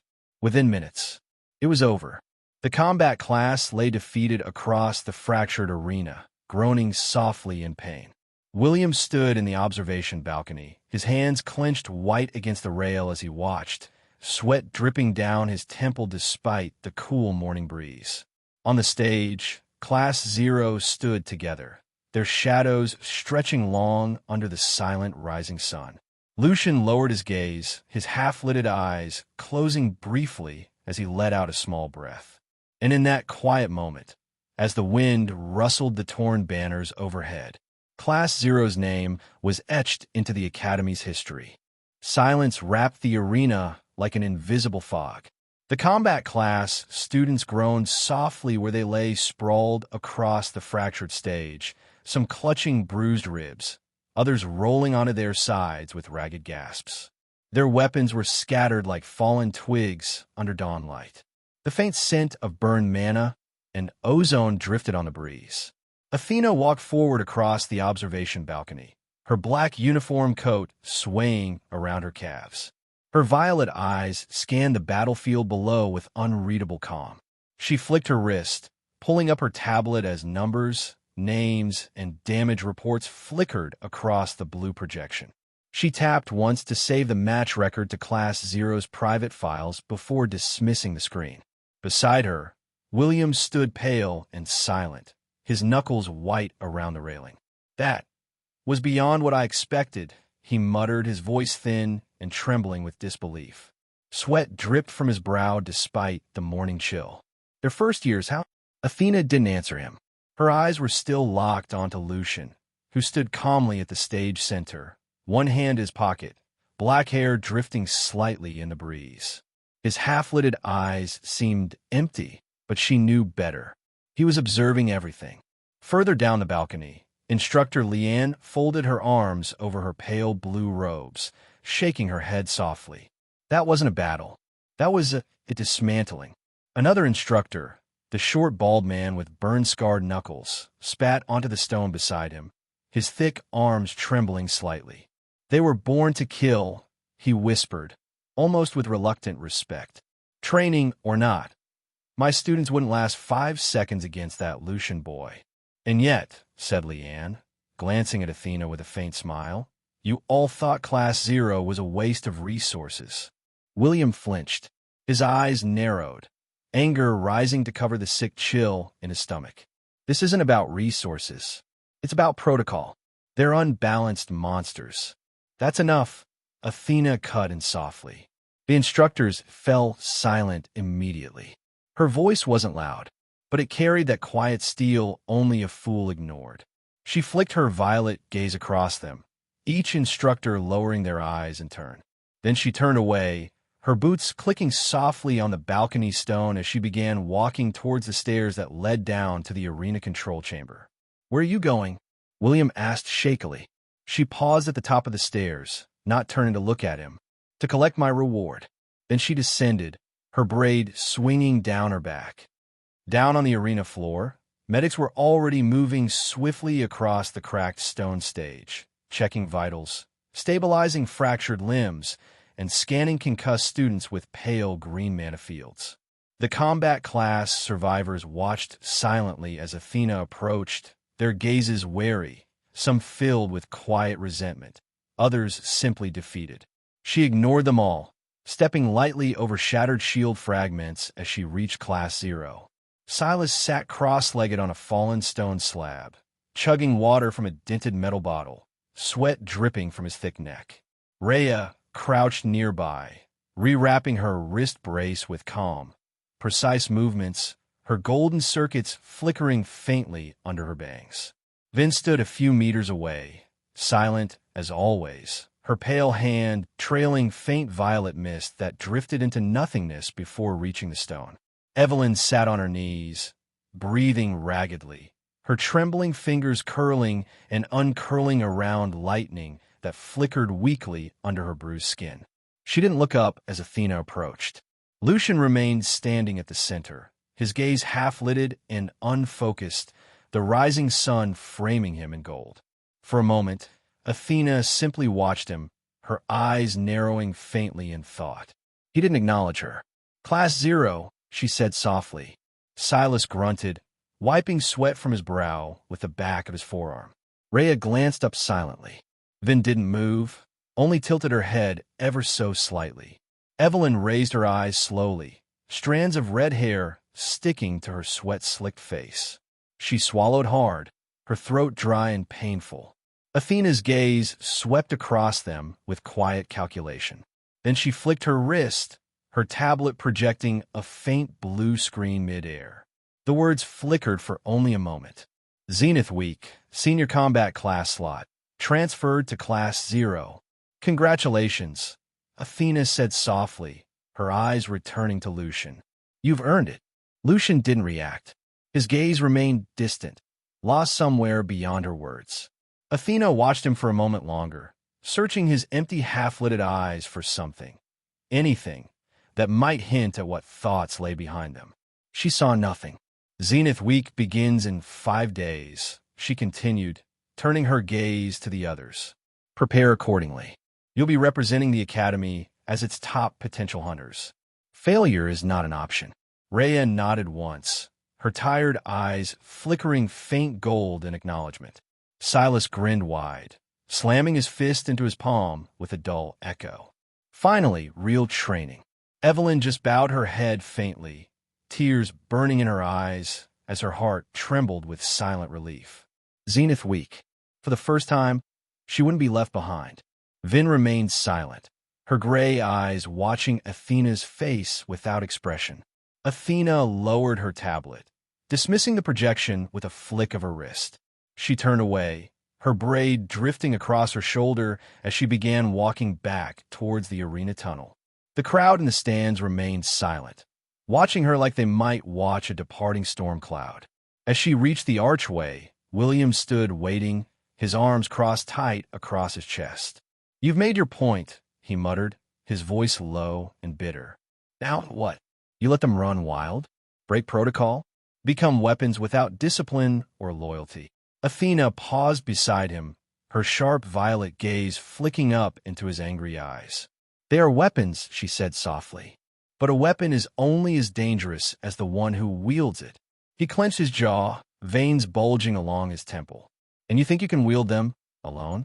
She turned away, her eyes narrowing faintly as her boots clicked across the stone towards the distant instructor wing. I don't need to, she whispered under her breath, so quiet only she heard it. They will wield themselves. In the observation balcony above, Instructor Leanne watched the departing figure with a faint smile curling her lips. She turned to the others. She was right, she said softly. They're not students anymore. They're assets. Assets, or threats, said the bald instructor quietly. She didn't answer. Her eyes drifted back down to Class 0. Silas stood now, his arms crossed behind his head as he grinned at something Rhea said under her breath. Rhea only shook her head, her golden circuits flickering faintly as her gaze remained distant. Evelyn wiped tears from her cheeks, smiling shakily as Vin placed a pale hand gently on her shoulder. Lucian,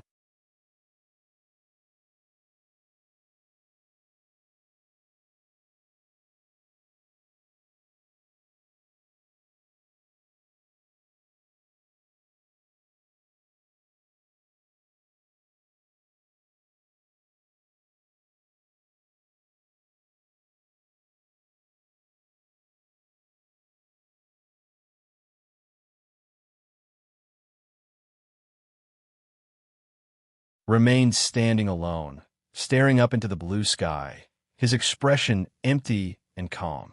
"They're still just children," Leanne whispered softly, almost to herself. "Children with God-killer eyes." Down on the fractured stage, Lucian closed his eyes as the faint morning breeze drifted across his sweat-damp hair. Zenith week, he thought. Finally, something interesting. He exhaled softly, letting the wind wash over him as faint shadows flickered under his half-lidded eyes. And in that quiet moment, with the broken stone stage beneath his feet and the rising sun framing his silhouette, Lucian Black smiled. The war hadn't begun yet, but its prelude was beautiful. The quiet echo of Athena's boots followed her down the polished stone corridors of the main instructor wing. The morning sun slanted through the high arched windows, lighting her black coat in bands of gold. She walked with calm purpose, her braids swinging gently down her back. When she reached the oak door at the end of the hall, she paused, inhaling softly before raising a gloved hand to knock. "Enter." Dean Garros's voice was quiet but carried its usual deep resonance. She stepped inside. The office was silent except for the faint scratching of a quill as Garros wrote notes into a thick leather-bound ledger. Shelves lined the walls, filled with ancient grimoires, mana research reports, and countless crystal memory tablets glowing faint blue in the dim room. A steaming cup of black tea sat beside him, untouched. He didn't look up as she approached the heavy mahogany desk. "Athena," he said, continuing to write, his quill moving with deliberate precision. "The match report has already arrived in my archive feed. I assume you're here for more than to confirm your victory." She didn't answer immediately.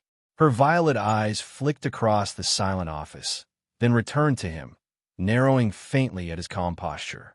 She folded her arms lightly across her chest. "Class 0 performed as expected," she said quietly. They dismantled the combat class in under 10 minutes. There were minimal injuries on their side. Lucian was the deciding factor. At that, Garros paused his quill, raising his gaze to meet hers. His lined eyes were calm and deep, shadows curling faintly under them from decades of sleepless nights and unspoken burdens. "Explain." Athena exhaled softly, looking away for a moment before returning her eyes to his. "His ability," she said, her voice low. "Space-time manipulation, or something adjacent to it. Fold step, dimensional claw, temporal slow. He used them as if they were natural extensions of his body. No lag, no mana destabilization, no physical backlash.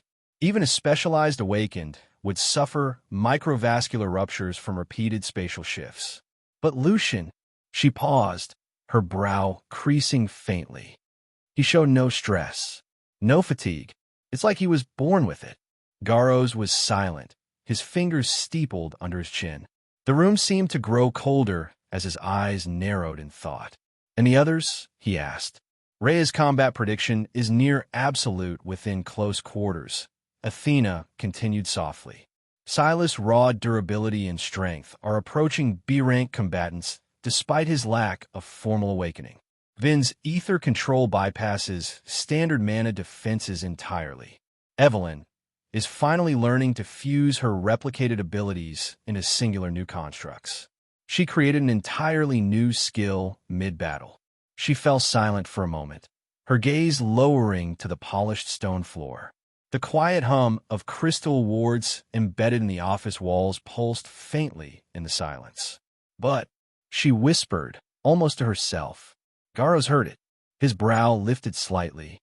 "But," Athena raised her eyes to him, and for the first time in many months, he saw something different flicker behind her usual unbreakable calm.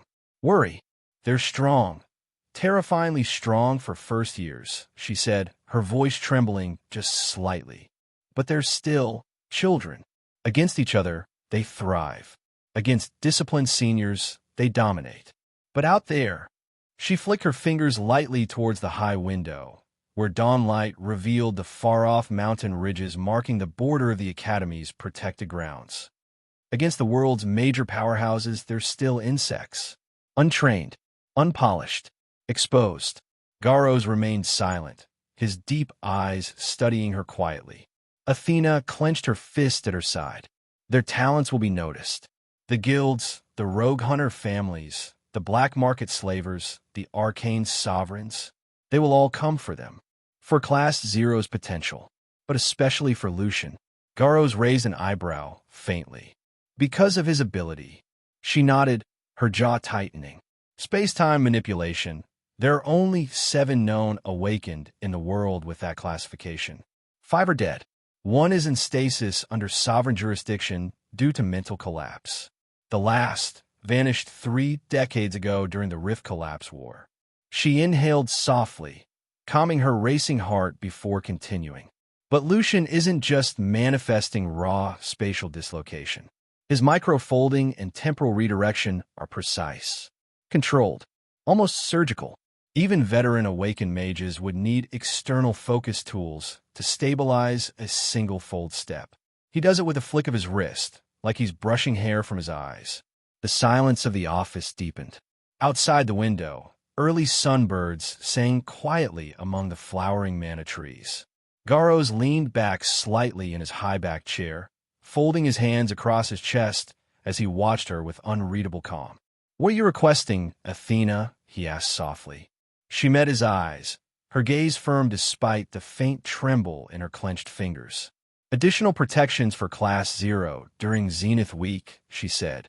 "They'll be exposed to external mentors, guild scouts, artifact contractors, and potential enemies planted among them. Even here, inside the Academy's protected zone, their identities and abilities will leak eventually. Especially Lucian's." Garros closed his eyes for a long moment, exhaling softly. The scent of untouched tea drifted faintly between them. "Zenith Week was designed to forge diamonds from iron," he said quietly. "But diamonds are only beautiful when unbroken." He opened his eyes again, locking his gaze with hers. "I will authorize 4 additional hidden guards to shadow Class Zero during Zenith Week," he said. "They will remain invisible, reporting only to me. Any direct interference will be permitted only if lethal force is imminent." Athena bowed her head lightly. "Thank you, Dean." He remained silent for a moment, watching her calm posture with faint sadness curling in his chest. "You care for them," he said quietly. Athena didn't move for a moment. Then her violet eyes lifted to meet his, flickering with that faint glimmer of vulnerability she rarely showed. "They're children," she whispered. "Children with God-killer eyes, but children all the same." Garros smiled faintly, the deep lines at the corners of his eyes deepening in the dim office light. "And children must be taught to wield their blades before they cut themselves." Athena nodded once, turning away as her coat flared lightly behind her. She paused at the door, her hand resting on the carved brass handle. "Lucian," she said softly without looking back. "If he continues down this path, what will he become?" Garros remained silent, his deep eyes shadowed in quiet thought. Then he exhaled faintly, lifting his teacup to his lips for the first time that morning. "Something," he whispered, "that the world will never be ready for." Athena closed her eyes briefly, letting the words settle in her chest like a quiet prayer. Then she opened the door, stepping out into the glowing corridor beyond. The door closed behind her with a quiet click, and in the silent office, Dean Garros sat alone, his eyes unfocused as steam drifted from his tea, curling into the still, sunlit air. His mind flickered with visions of black hair drifting across half-lidded eyes, a calm boy standing alone on a cracked battlefield under dawnlight. And in that quiet, he whispered to the empty room, "Lucian Black, what are you?"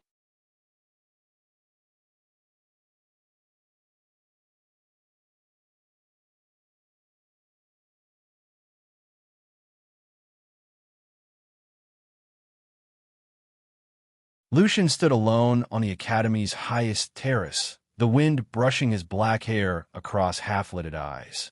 The quiet hum of mana lights glowed from distant towers below as dawn light spilled gold across the silent stone. He rolled his shoulders slowly, feeling the tension crack along his spine. "I'm ready," he whispered. "You're certain?" The system's voice curled around him, gentle and warm. It didn't sound like a machine. It never had. It was quiet, like an old friend leaning against his thoughts. No hesitation. He replied softly, his gaze locked on the sun climbing over the horizon. Begin. Initiating advancement trial. Level 3, Rank D.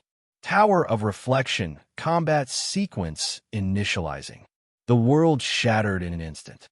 When Lucian blinked, he stood within a vast obsidian hall.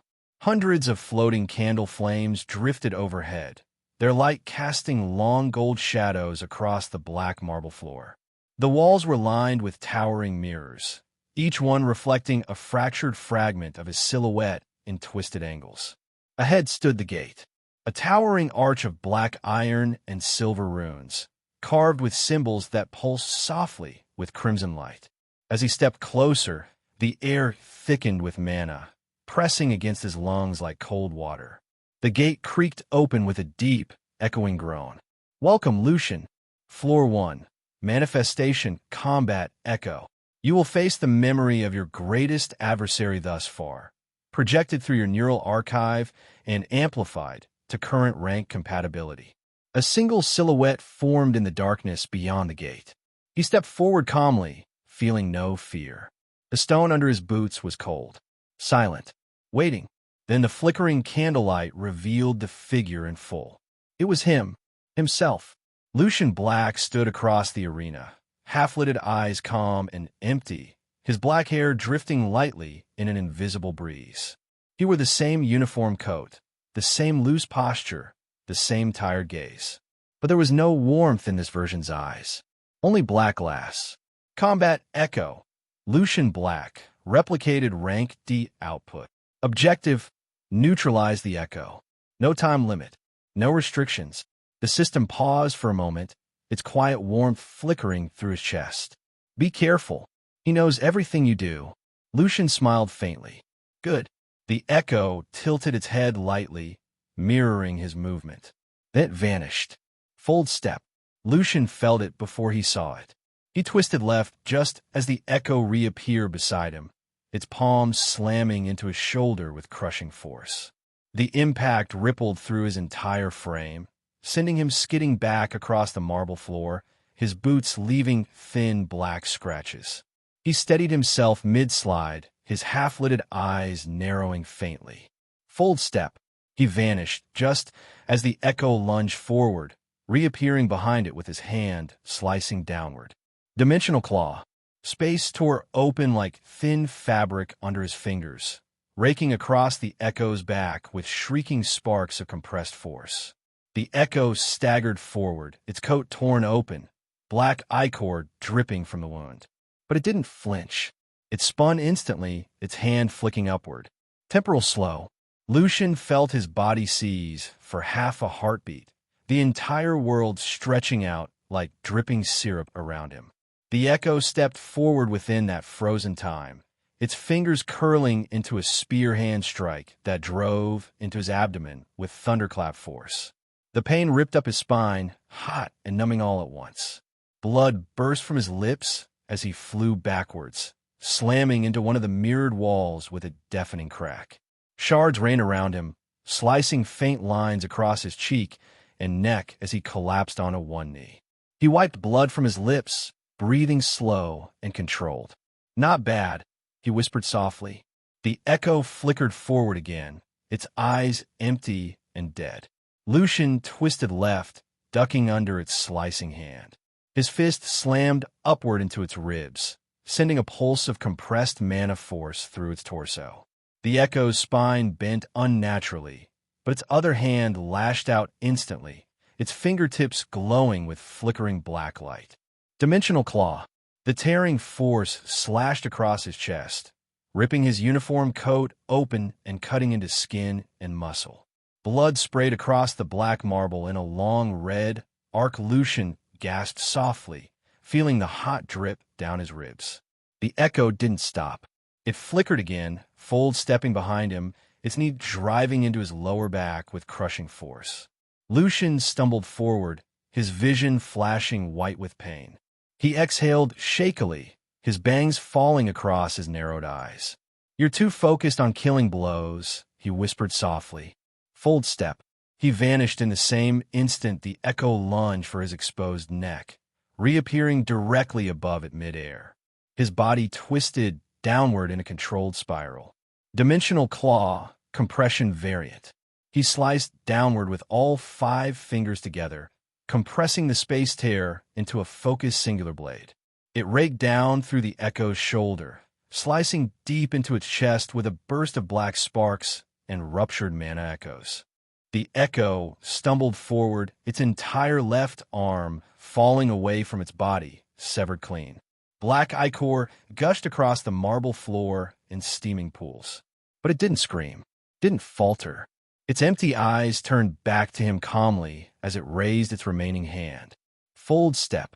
It flickered forward, slamming its palm into his sternum before he could react. The force blasted him backwards with bone-shattering power, his body smashing into the far-mirrored wall hard enough to crack the stone behind it. Glass shards rained across his shoulders as he collapsed onto his knees, coughing blood onto the cold floor. His vision blurred. His ears rang with silent static. But he smiled faintly. Fold step. He flickered forward instantly, reappearing inside the echo's guard range. Their eyes met, his calm, flickering with faint warmth. The echo's empty, black and hollow. Good fight, he whispered softly. His fingers pressed lightly against its chest. Temporal disruption pulse. A burst of compressed time energy exploded into the echo's torso, freezing its entire frame mid-motion. Cracks spread across its chest, glowing faint blue-white as its black ichor bled through ruptured mana circuits. The echo opened its mouth soundlessly, empty eyes flickering with faint blue sparks.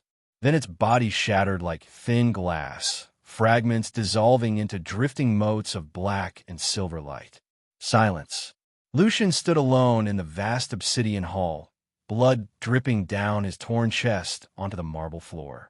He breathed softly, his half-lidded eyes calm despite the trembling pain in his limbs.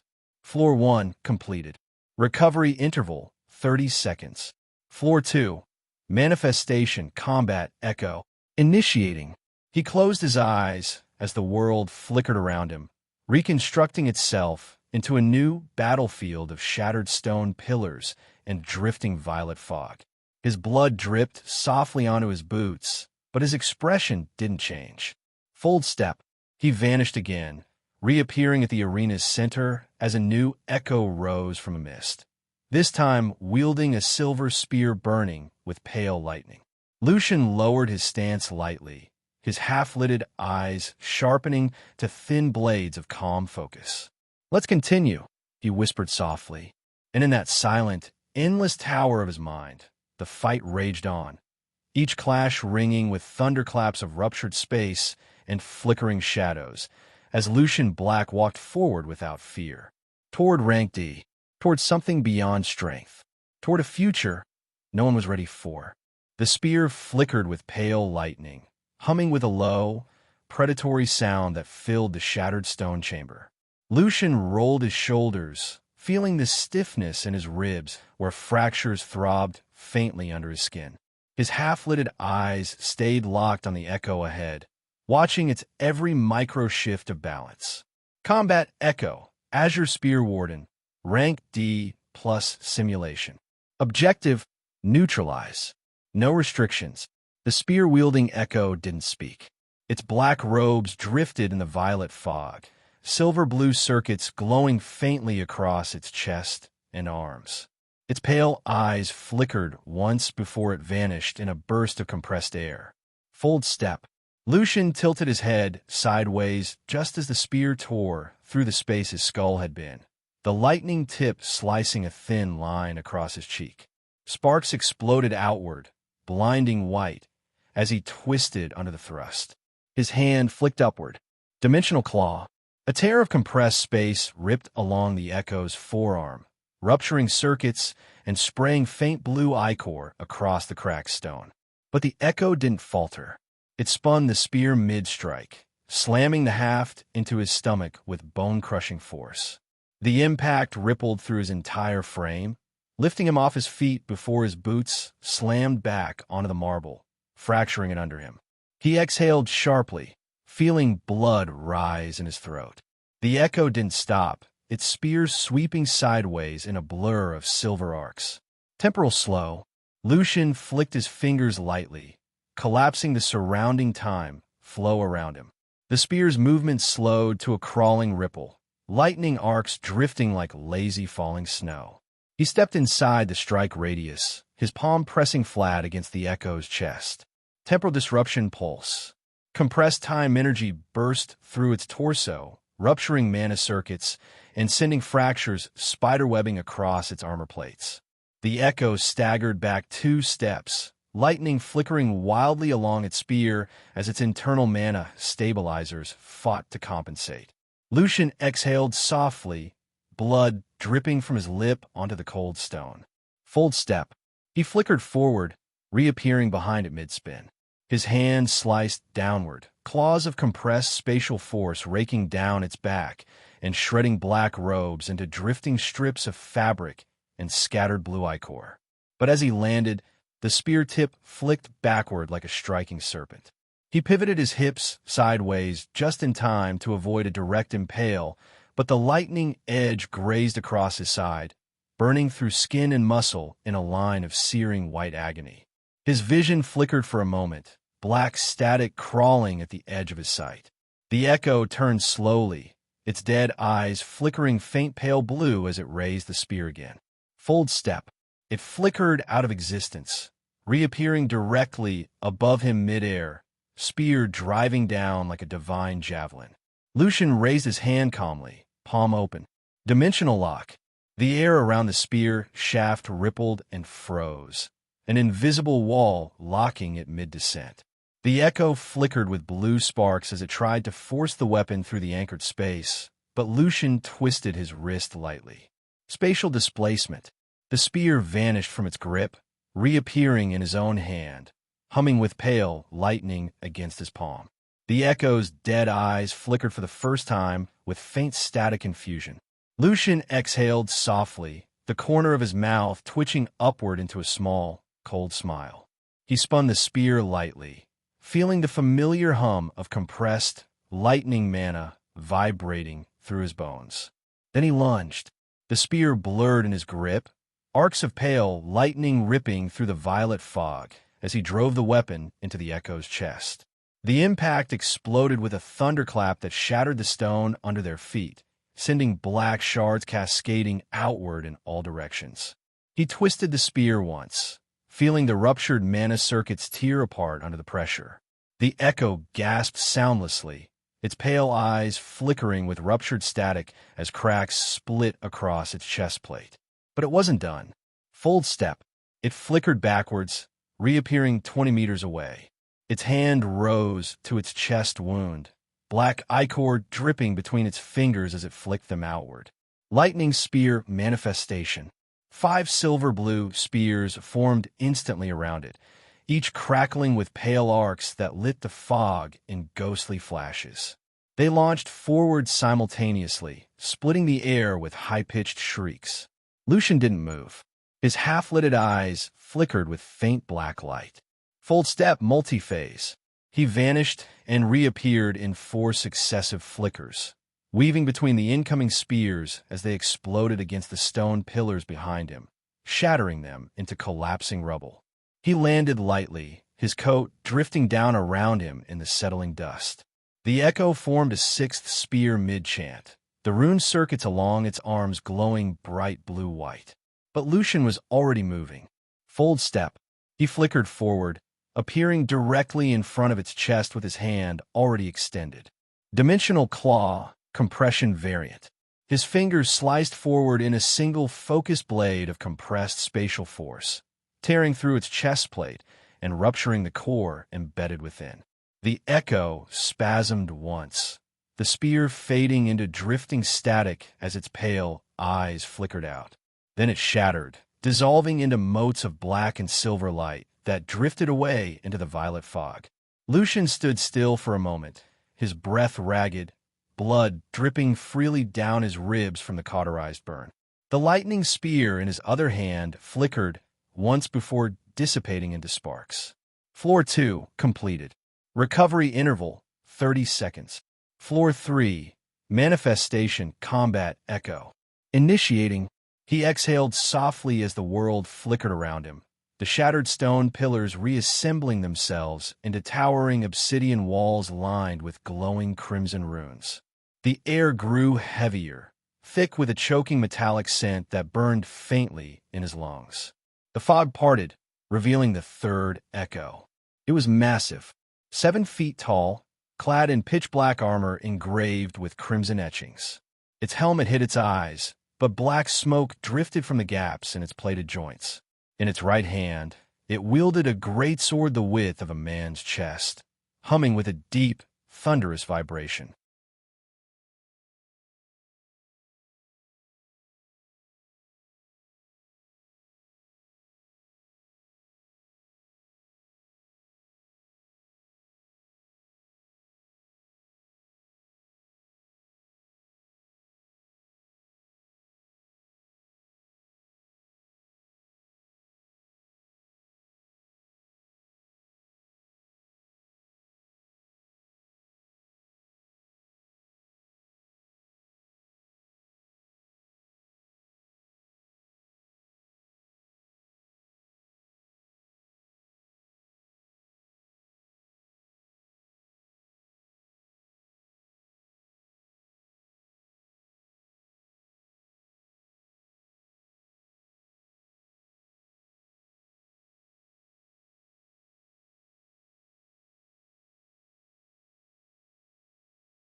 Combat Echo, Abyss Knight, Rank D++ simulation.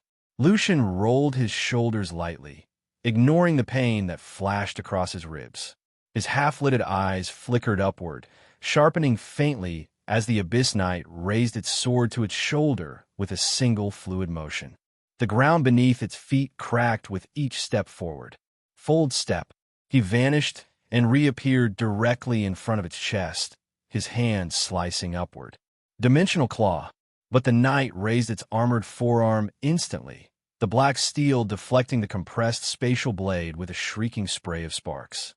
Its other hand came down in a hammer fist that Lucian barely dodged, the impact cratering the stone beneath them with a deafening boom. He twisted sideways, reappearing behind its back with another flicker. His palm pressed against the base of its neck. Temporal disruption pulse. Compressed time energy burst into its armor, slowing the mana flows within. But the knight only shuddered for half a second before its internal circuits rerouted, compensating instantly. Its elbow slammed back, catching him in the chest with bone-crushing force.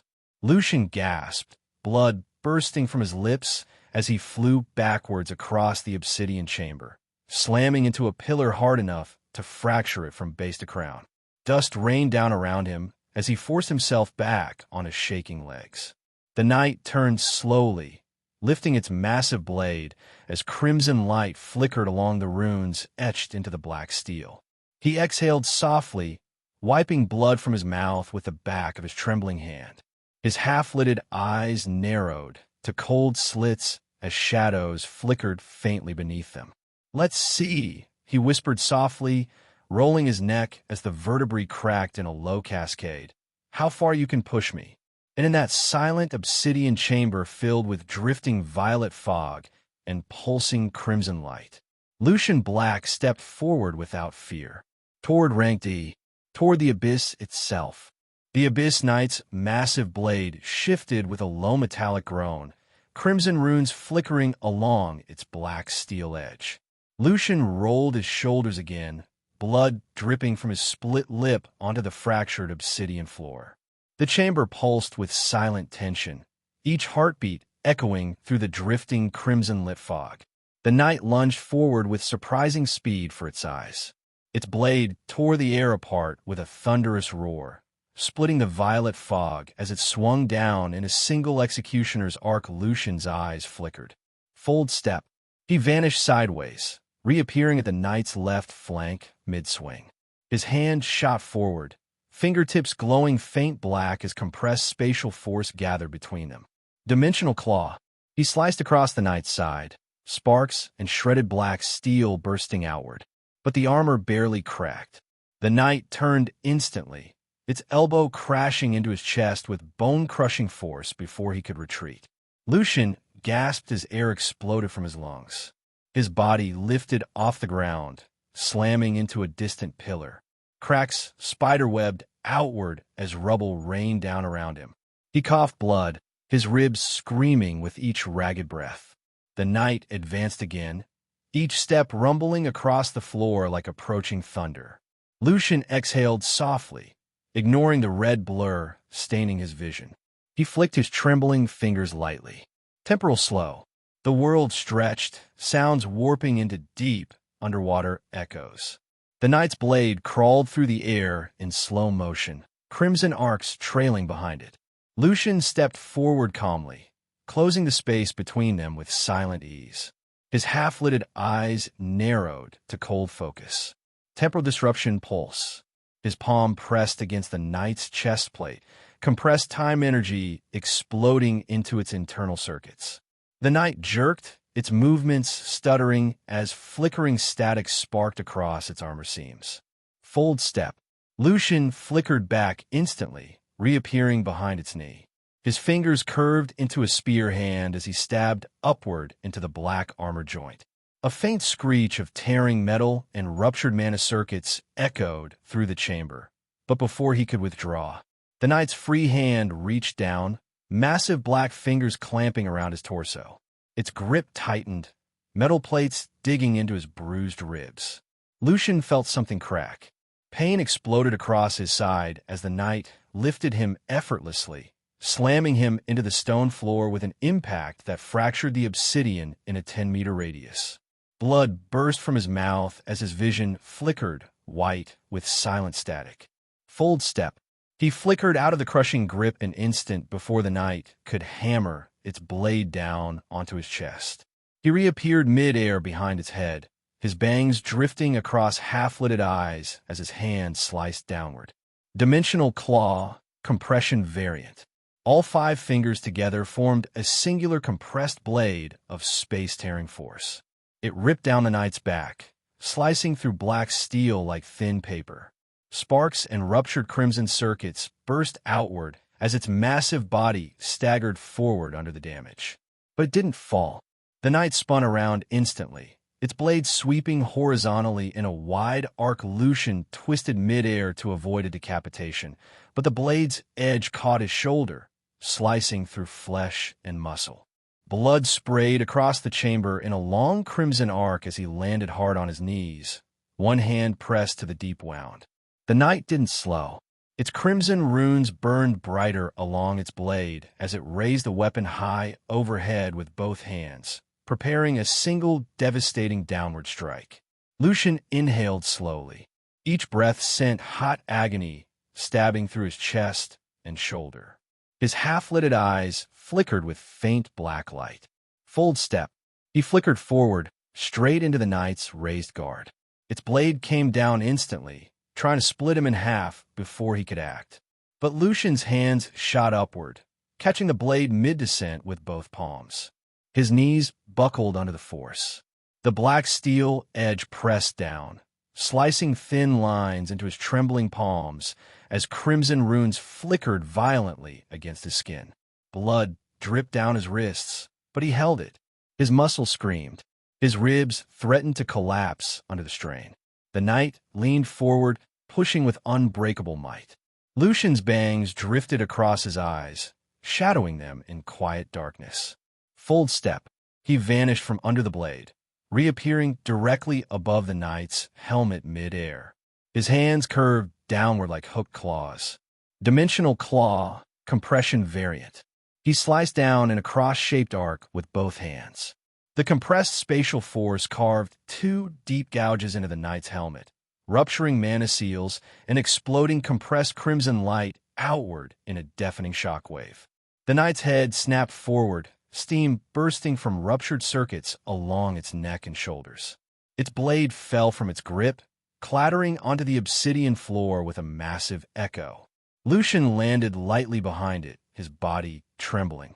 Blood dripped from the open, wound along his shoulder and his gashed palms. His breaths came in ragged, shallow bursts. But his eyes remained calm, cold, focused. The night turned slowly, its massive armored frame shuddering under the damage. Black smoke poured from its fractured chest plate as it raised its fist, slamming it forward in a final crushing blow. Lucian flicked his fingers lightly. Temporal disruption pulse. Time energy exploded into the knight's chest, freezing its entire frame mid-punch. He stepped forward, pressing his palm flat against its chest plate. Dimensional claw, compression variant. His fingers sliced inward in a single direct stab, piercing through black steel, rupturing mana cores, and tearing into the knight's central node. For half a second, its massive body stood frozen. Then cracks split outward across its armor in glowing crimson fractures. With a deep, echoing groan, the Abyss Knight collapsed forward onto its knees. Its helmet clattered onto the stone as its body shattered into drifting motes of black and silver light that dissolved into the silent fog. Lucian remained standing, his chest heaving with ragged breaths. Blood dripped down his side, soaking into his torn uniform coat. He closed his eyes for a moment, feeling the hot pain pulse through every nerve. Floor 3 completed. Advancement conditions passed. Level up. Rank D, level 3 achieved. Recovery interval 1 minute. System note. You're pushing your body too far, Lucian. He exhaled softly, a faint smile flickering across his split lips. The pain washed over him like silent rain, numbing and real all at once. I know, he whispered back to the quiet voice curling around his mind. The system's warmth flickered faintly in his chest. But you won. He opened his eyes slowly, half-lidded and calm, the obsidian chamber flickering with drifting violet fog around him. His bangs drifted lightly across his gaze as he raised his trembling hand to look at his blood-stained fingers. Yeah, he whispered softly, his voice almost lost to the quiet. I won. Lucian stood still, his ragged breaths echoing faintly in the silent obsidian chamber. Blood dripped steadily from his wounds, darkening the fractured stone beneath his boots. His half-lidded eyes stayed on his trembling hand for a moment, watching the blood gather at his fingertips before falling away like red rain. Then the world flickered with faint blue light. Level up. Rank D, level 3 achieved. Congratulations, Lucian Black. New talent awakened. Omnilingualism. His brows twitched faintly as the system's calm, warm voice drifted through his thoughts.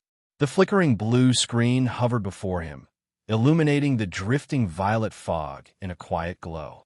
Omnilingualism, passive talent. Sub-ability 1. Lexicon sense. Instantly recognize, translate, and understand any written language. Sub-ability 2. Tongue resonance. Speak, read, and write any known language perfectly, including lost dialects and magical inscriptions. Lucian exhaled softly, feeling the faint hum of new pathways awaken in his mind. It was like distant echoes suddenly snapping into perfect focus. Old ruins he couldn't read before, ancient system glyphs on trial walls, mana inscriptions on black market artifacts. Everything felt clearer. The screen flickered again. Note: Omnilingualism's full potential remains locked. Additional sub-abilities will awaken as your rank increases. He tilted his head faintly, sweat dripping from his bangs. His half-lidded eyes narrowed slightly in silent thought. Useful, especially for dungeon raids, and for reading the older system archives.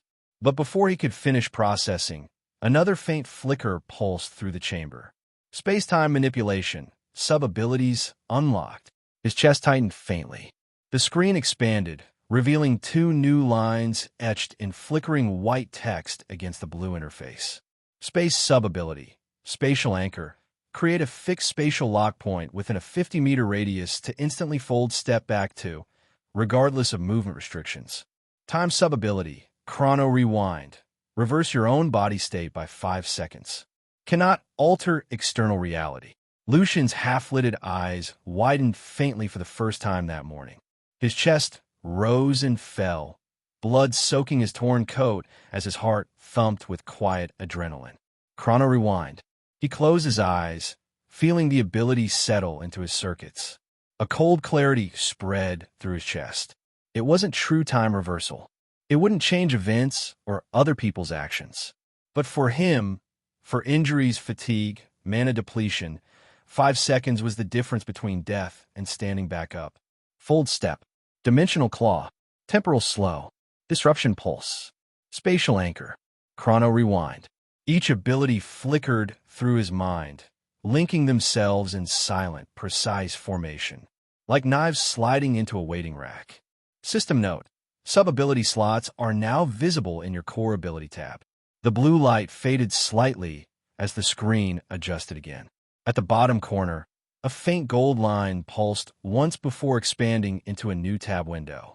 Advanced Combat Vouchers. Access unlocked. Requirement: Rank D minimum.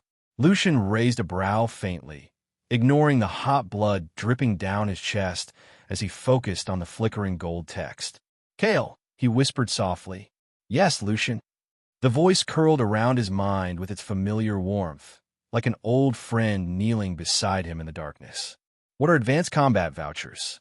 They are external purchase vouchers usable within the Infinite Shop to redeem high-grade combat gear, artifacts, or external reinforcement services. Limited stock. Limited redemption period. He exhaled slowly, the pain in his ribs making his voice ragged. And why now?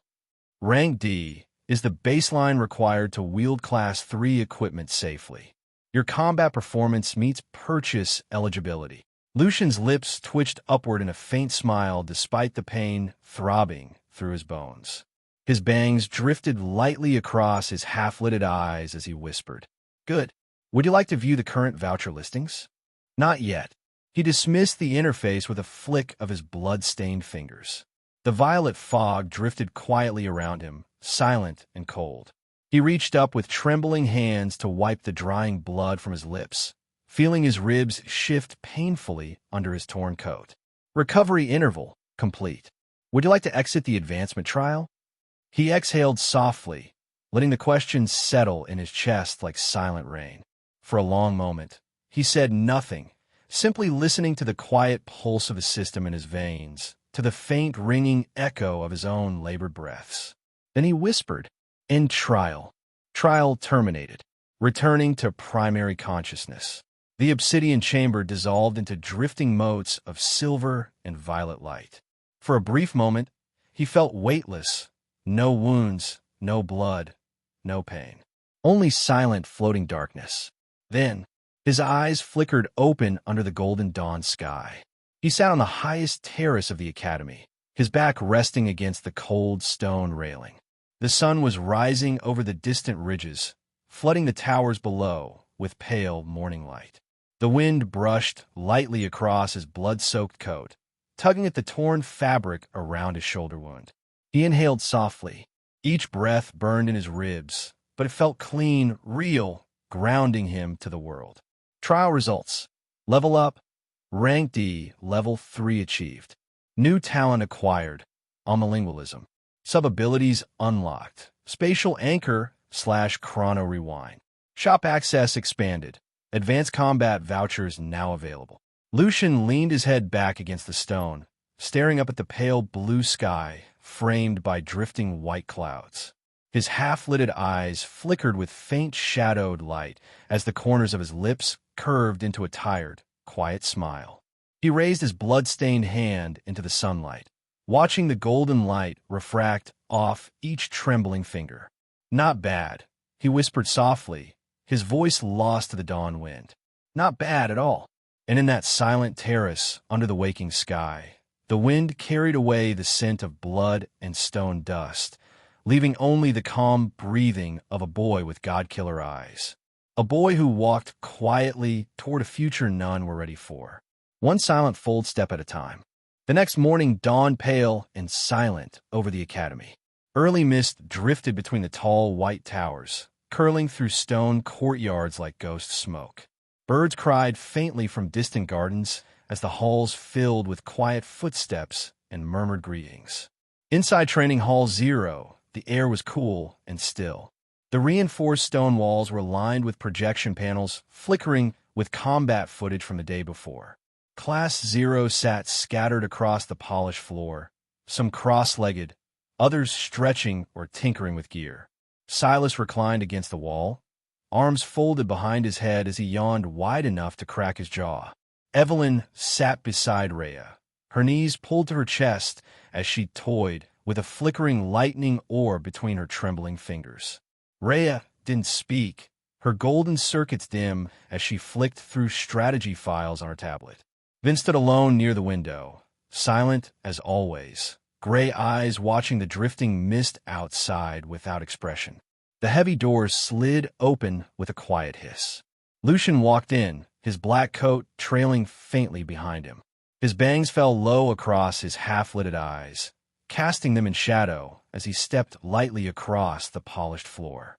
A faint cold breeze drifted in behind him, brushing his hair across his cheek before the door sealed shut.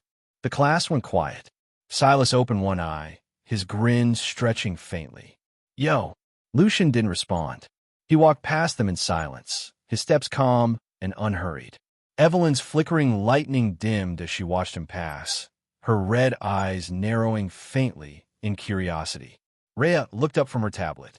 Her gaze flickered over his posture, his stride, the faint tightness in his left shoulder. Her golden circuits brightened slightly. He's stronger than yesterday. She couldn't see the numbers, but her combat sense, honed to near absolute within 10 meters, felt the quiet density in his aura. His presence felt sharper, cleaner, like a blade honed against stone all night. Lucian reached his usual spot at the back and lowered himself onto the floor, sitting cross-legged with his elbows resting lightly on his knees. His half-lidded eyes remained unfocused, staring at nothing in particular.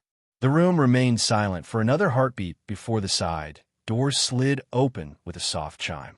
Athena stepped in, her black uniform coat drifting around her ankles. Her sharp violet eyes scanned the class with cold precision as she walked to the center of the hall. She paused when her gaze landed on Lucian. Her eyes narrowed faintly. His aura feels denser. She didn't ask. Not here. Not now. But she held his gaze for a moment longer than usual before turning back to the others. "Stand." Her voice was quiet, but it carried like steel across water. The class rose in unison, their shadows stretching long across the cold, polished floor. Athena folded her arms lightly, her violet eyes sweeping across them one by one. 5 days from now, she began softly, Zenith Week begins. Silas grinned faintly, rolling his broad shoulders with a low crack. Evelyn's fingers tightened around her flickering lightning orb. Rhea remained expressionless, her eyes locked on Athena's lips. Vin tilted her head a millimeter, silent as always. Athena's gaze was calm and cold as she continued. Zenith Week is not a tournament. It is not an assessment. It is a crucible. She flicked her wrist lightly, projecting a faint blue screen into the air beside her. It flickered with footage, older students battling monstrous chimeras, entire squads fighting in coordinated formations under simulated dungeon conditions, others locked in fierce duels against external academy challengers. Screams, sparks, blood. The footage cycled in silence. It is 7 days of combat drills, dungeon raids, tactical assessments, and external duels under the observation of guild mentors, artifact contractors, and recruitment officers. Athena said softly, her voice as calm as a drifting knife. Your names, your talents, your abilities, everything will be recorded, analyzed, and priced. She let the words hang for a moment. The screen flickered to show a ranking list. Past names glowed gold at the top, some now legends known worldwide. Others were scratched out in dull red. Failure does not end in expulsion. Athena continued, her violet gaze flickering faintly as her coat drifted in the silent breeze from the vents above. It ends in obscurity, forgotten, erased from advancement consideration. Those who succeed, will enter the direct mentorship pool for A-rank hunter certification. Those who excel will be scouted by guilds before graduation. Evelyn swallowed hard. Her throat dry as lightning flickered across her trembling fingers. Silas' grin widened, eyes glowing with quiet, savage anticipation. Rhea's circuits brightened along her temples, her golden eyes flicking rapidly as strategies and data simulations flowed behind them. Vin remained silent, her gray eyes unfocused as mist drifted softly outside the window behind her. Athena let the projection fade into blue dust as she lowered her arm. For a moment, she said nothing, simply watching them with that cold, unreadable gaze. Then her eyes flicked to Lucian at the back. His posture was calm, elbows resting lightly on his knees, half-lidded eyes flickering faintly with shadowed light as his bangs drifted across them. He didn't react to her gaze, didn't shift, didn't blink. He just breathed. Athena's eyes narrowed faintly. "Some of you will thrive," she said quietly. "Some of you will break." Her violet gaze swept across them once more, the room silent except for the faint hum of mana vents in the walls. "Prepare yourselves." She turned sharply, her black braid swinging down her back as she began walking toward the side door. But she paused mid-step, her eyes narrowing as she spoke without turning back. "Lucian," his half-lidded eyes flickered up calmly. "Stay." The door slid shut behind her, leaving the rest of Class 0 standing silent in the cold hall. Silas exhaled loudly, rolling his shoulders again. "Damn, Zenith weak, huh?" he muttered, a faint grin still flickering across his lips. Rhea didn't speak, her golden circuits flickering as she flicked through projected data files. Evelyn closed her eyes tightly, clutching her flickering lightning orb to her chest as her heart pounded painfully. Vin just watched Lucian, her gray eyes calm and unreadable as ever. Lucian remained seated, unmoving, as Athena's footsteps faded into the quiet instructor corridor beyond. The training hall remained silent as Lucian sat alone, half-lidded eyes shadowed under drifting bangs. The cold hum of the vents pressed faintly against his ears while the distant sounds of students in neighboring halls echoed like muffled ripples. Then the side door slid open again with a quiet hiss. "Come," Athena's calm voice drifted in. Lucian rose slowly, dusting invisible debris from his black coat before slipping his hands into his pockets. He walked with silent steps, each one tapping lightly against the polished floor until he reached the doorway. Athena was already walking down the dim corridor beyond, her black uniform coat drifting behind her like a trailing shadow.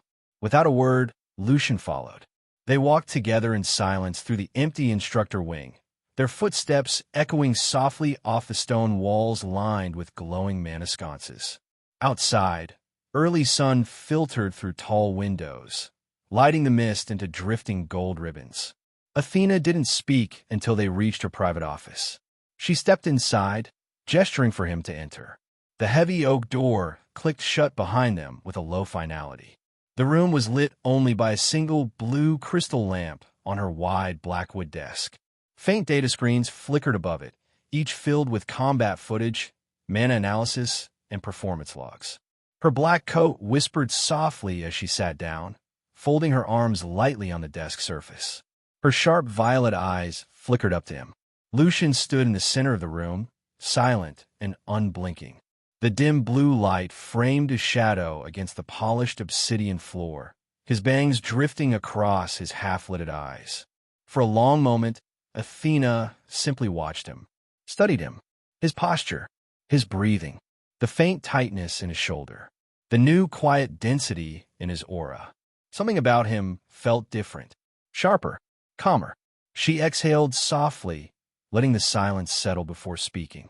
"You advanced again last night." It wasn't a question. Lucian's gaze didn't shift.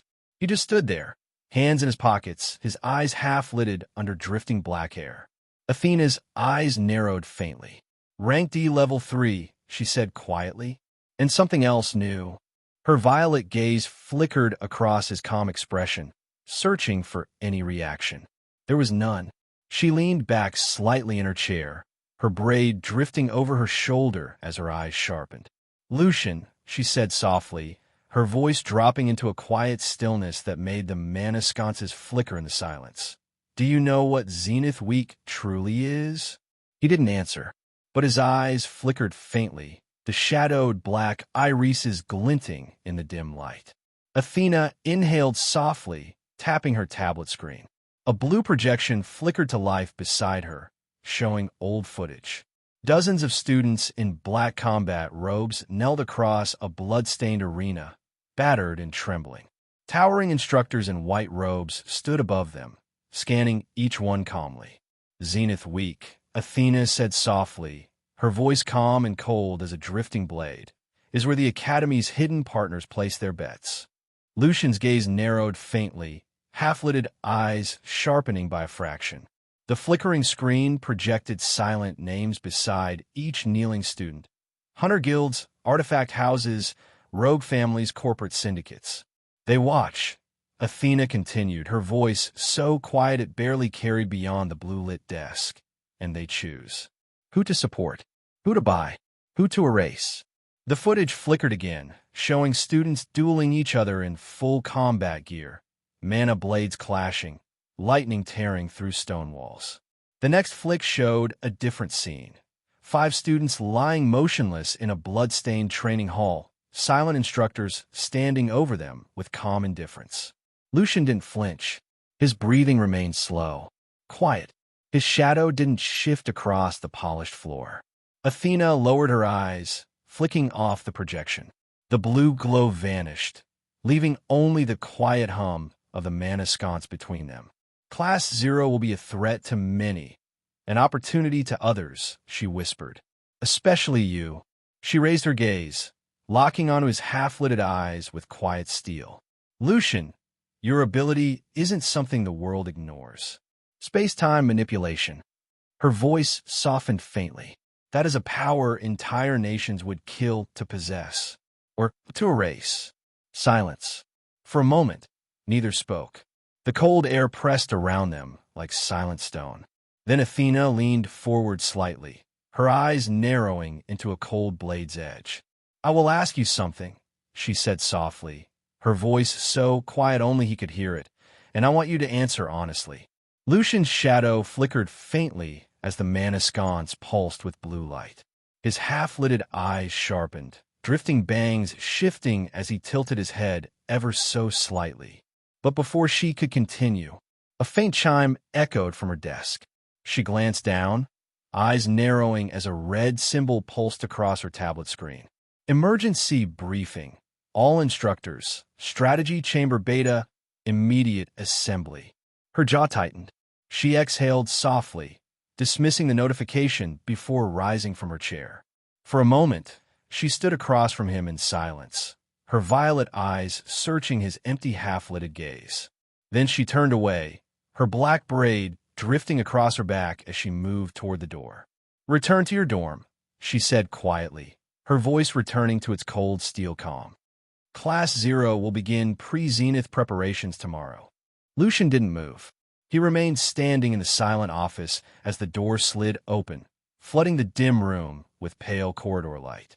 Athena paused in the doorway, glancing back at him once. Her eyes flickered with something faint and unreadable before she turned away, the door hissing shut behind her. The room fell silent. Lucian closed his eyes, his bangs drifting across his shadowed expression as the faint blue mana sconce flickered against his pale skin. His blood-stained hand twitched lightly at his side before he slipped it back into his pocket. For a long moment, he stood there alone, listening to the hum of the warded walls and the quiet ringing echo of Athena's unfinished words in his mind. Then he turned, walking out into the corridor with silent steps. That afternoon, Class 0 assembled again in Training Hall 0. The projection panels were replaced with tactical boards flickering with dungeon maps, creature schematics, and raid formations. Silas sat cross-legged, scratching his chin with a faint grin. Evelyn sat beside Rhea, her red eyes narrowed as she flicked through rune formation notes. Rhea didn't speak, her circuits flickering bright gold as she scanned strategy data at rapid speed. Vin stood near the window, silent as always, her pale gray eyes flicking over the drifting mist outside before returning to the boards.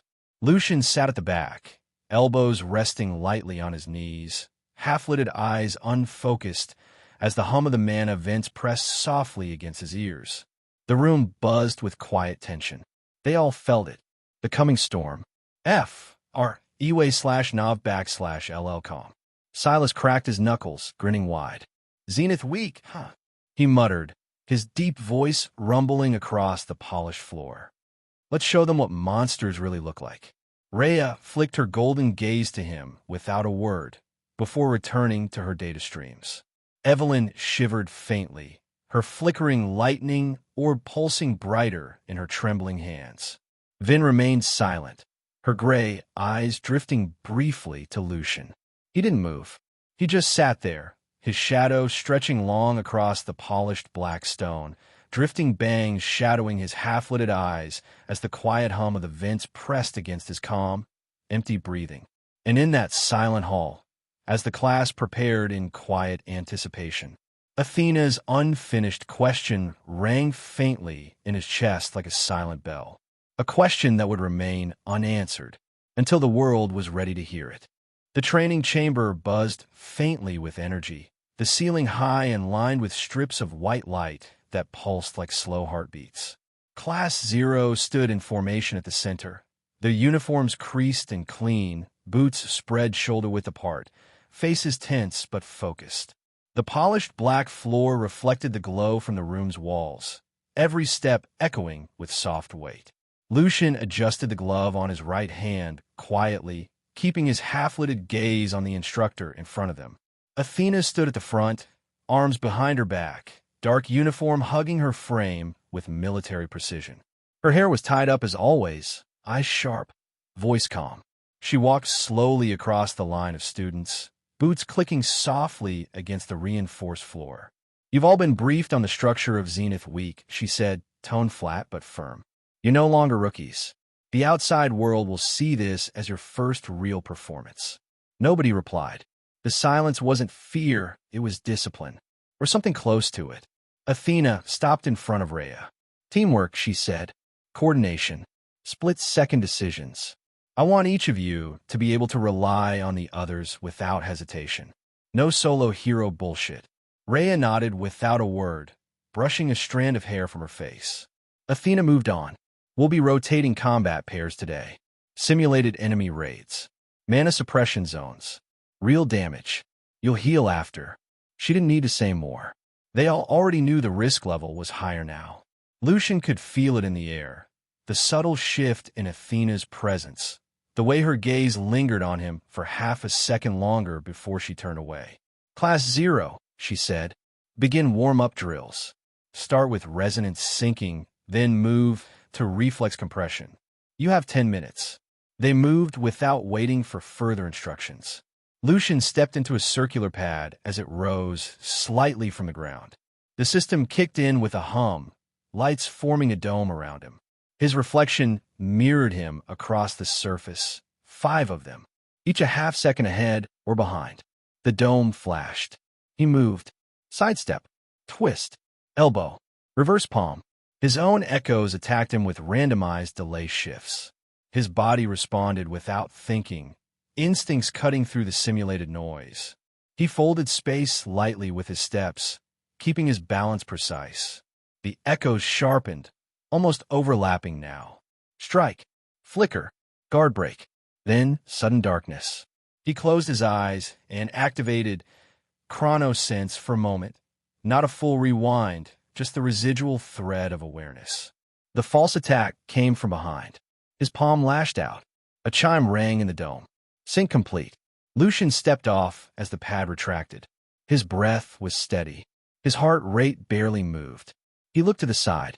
Evelyn was already on her platform. Her copied versions of Rhea's illusion sparks were spiraling around her, but not with the same finesse. They blinked out at uneven intervals. She frowned, tried again. No success. Her expression tightened. Then she shifted. She raised her hand and tried to summon Vin's compressed energy strike. It flickered in the air, then fizzled out. Not stable. Not usable. Lucian watched her silently. She glanced at him, but didn't speak. Next, she tried the red aura that Silas had used in their last session, his layer mana displacement. Her version barely held for 2 seconds before it cracked apart and vanished. 3 failed copies in a row. Evelyn's fists tightened at her sides. Her eyes narrowed as she muttered something to herself. No one else seemed to notice. Lucian did, but he didn't say anything yet. Vin stood on the far end, silent as always. He didn't step onto a pad. He was just standing there with his hands in his pockets, staring at a blank wall like he was somewhere else. Athena passed by him without a word. She didn't expect a response. Vin would act when it mattered. That's how he always was. Silas, a few pads over, was sparring with a mobile dummy programmed with increased speed parameters. He was holding well at first, but slipped when the droid changed angles mid-lunge. He cursed under his breath and reset. Athena clapped her hands once. Switched to field simulation. The lights dimmed as the floor shifted, panels rotating as the space expanded outward. What was once a clean black room now widened into a partial cityscape. Cracked roads, damaged buildings, fog rolling along the ground. Pairings, she said. Silas and Vin. Rhea and Evelyn. Lucian, you're solo. You'll rotate into both teams later. Objectives are marked. Begin. Rhea nodded once and pulled her hair back into a loose tie as she activated her illusion weave. Her fingertips sparked faint blue, and 5 false clones flickered beside her. Evelyn's eyes tracked the clones closely. She summoned a version of her own, but hers didn't last. They blinked out again, unstable, half-formed. You're still trying to copy us? Rhea asked, not mocking, just genuinely curious. Evelyn didn't answer. She just pushed forward, trying to keep pace. Lucian stayed back at first, watching both pairs. He folded behind one of the broken walls and tapped his temple once. Spatial anchor, set. Chrono rewind, ready. He exhaled softly and moved. Fold step. He appeared just ahead of Rhea and Evelyn's team. Intercepted a dummy drone meant for them and destroyed it with a precise dimensional claw, compression variant, then vanished again. Evelyn blinked. He's not even supposed to be with us yet. Rhea shrugged faintly. Lucian does what Lucian wants. Silas and Vin were ahead, facing a much faster pair of drones. Silas was trying to keep up with both, while Vin didn't even use abilities. He just moved, one hand in his coat pocket, the other casually blocking strikes, flipping drones onto the ground with exact minimal force. Not a word, not a single wasted movement. Silas grunted, "You could help a little more." Vin just tilted his head faintly, then suddenly vanished. The drone that was flanking Silas exploded into the wall behind them. Vin reappeared exactly where he stood earlier. Silas didn't complain again. Lucian rejoined the rotation, weaving through the urban field like a ghost. His presence was sharp, disruptive in a good way. Evelyn noticed it too. She turned, tried again to mimic the fold step. Failed. She stumbled mid-phase. Her foot hit the rubble and almost made her fall. Lucian appeared beside her, just as she caught her balance. "You're doing it wrong," he said softly. Evelyn glared at him. "I know what I'm doing." "No," Lucian replied, voice calm. "You're trying to replicate our techniques exactly. But you're not us. You should be combining them, splicing them into something new. That's how your ability works, doesn't it?" She froze. He didn't wait for a response. "Think hybrid, not mirror."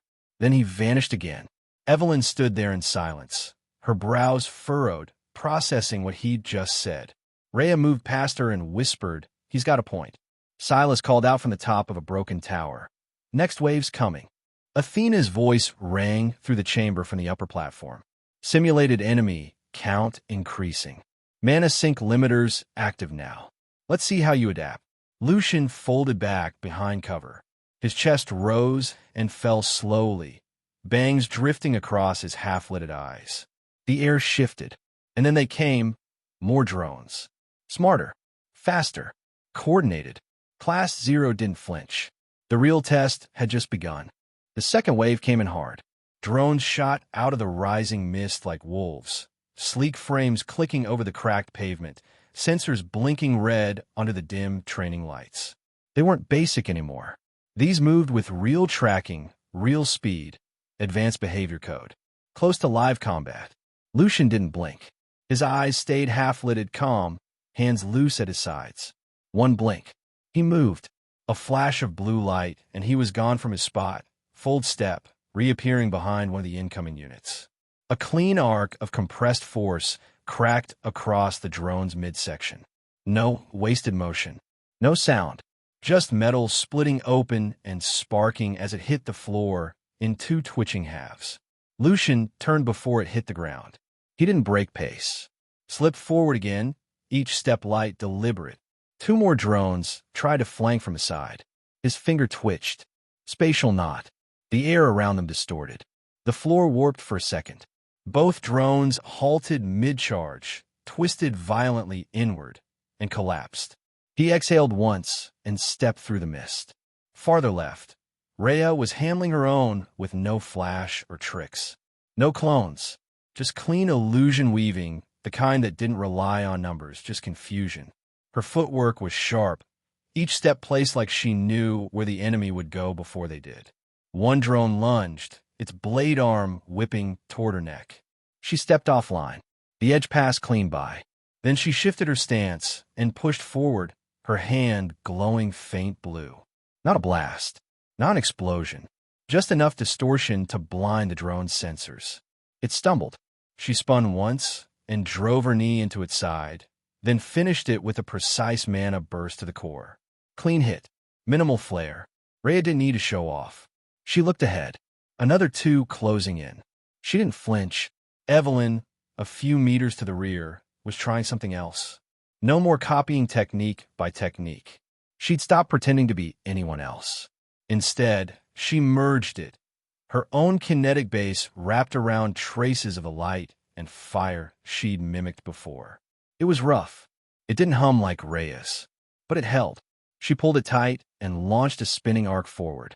It struck low, hit the legs of a drone, and broke its stance. Rhea stepped in and finished it without saying a word. "Thanks," Evelyn muttered, a little breathless. Rhea didn't respond either, just nodded and moved forward. On the other side of the field, Silas was having a harder time. His displacement blades flickered in and out with every swing.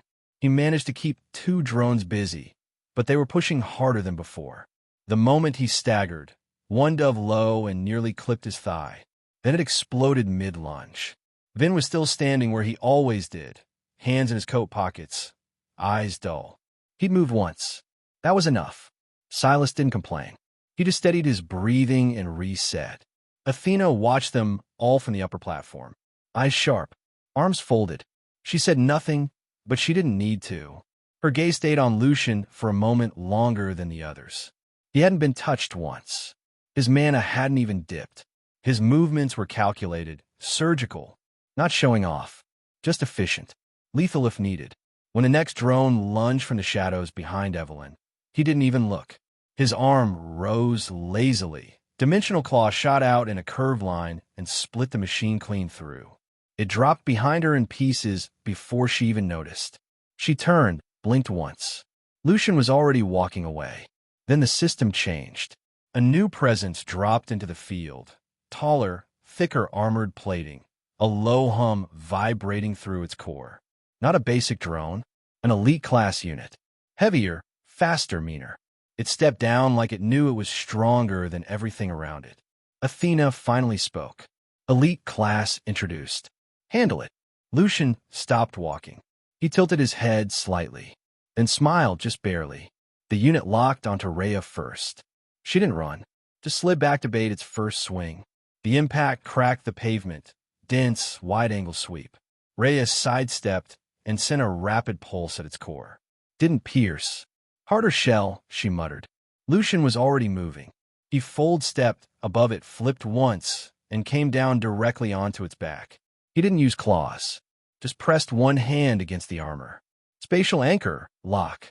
The machine froze mid-motion, balance flickering as Lucian dropped off and landed beside it. Now! Evelyn didn't wait. She threw her new mana burst straight into the Elite's exposed sensor. It sparked violently, staggering. Lucian stepped in again, this time twisting his wrist. Compression claw, variant. The air screamed for half a second. Then the elite cracked open like a snapped spine, body folding in half with an implosive crush. F.R. UABNOV /LL. Silence. No new enemies. The simulation ended. Phase 2 complete. The lights above reset, turning soft white again. The terrain panels withdrew, the debris melting back into the floor. Everything turned still.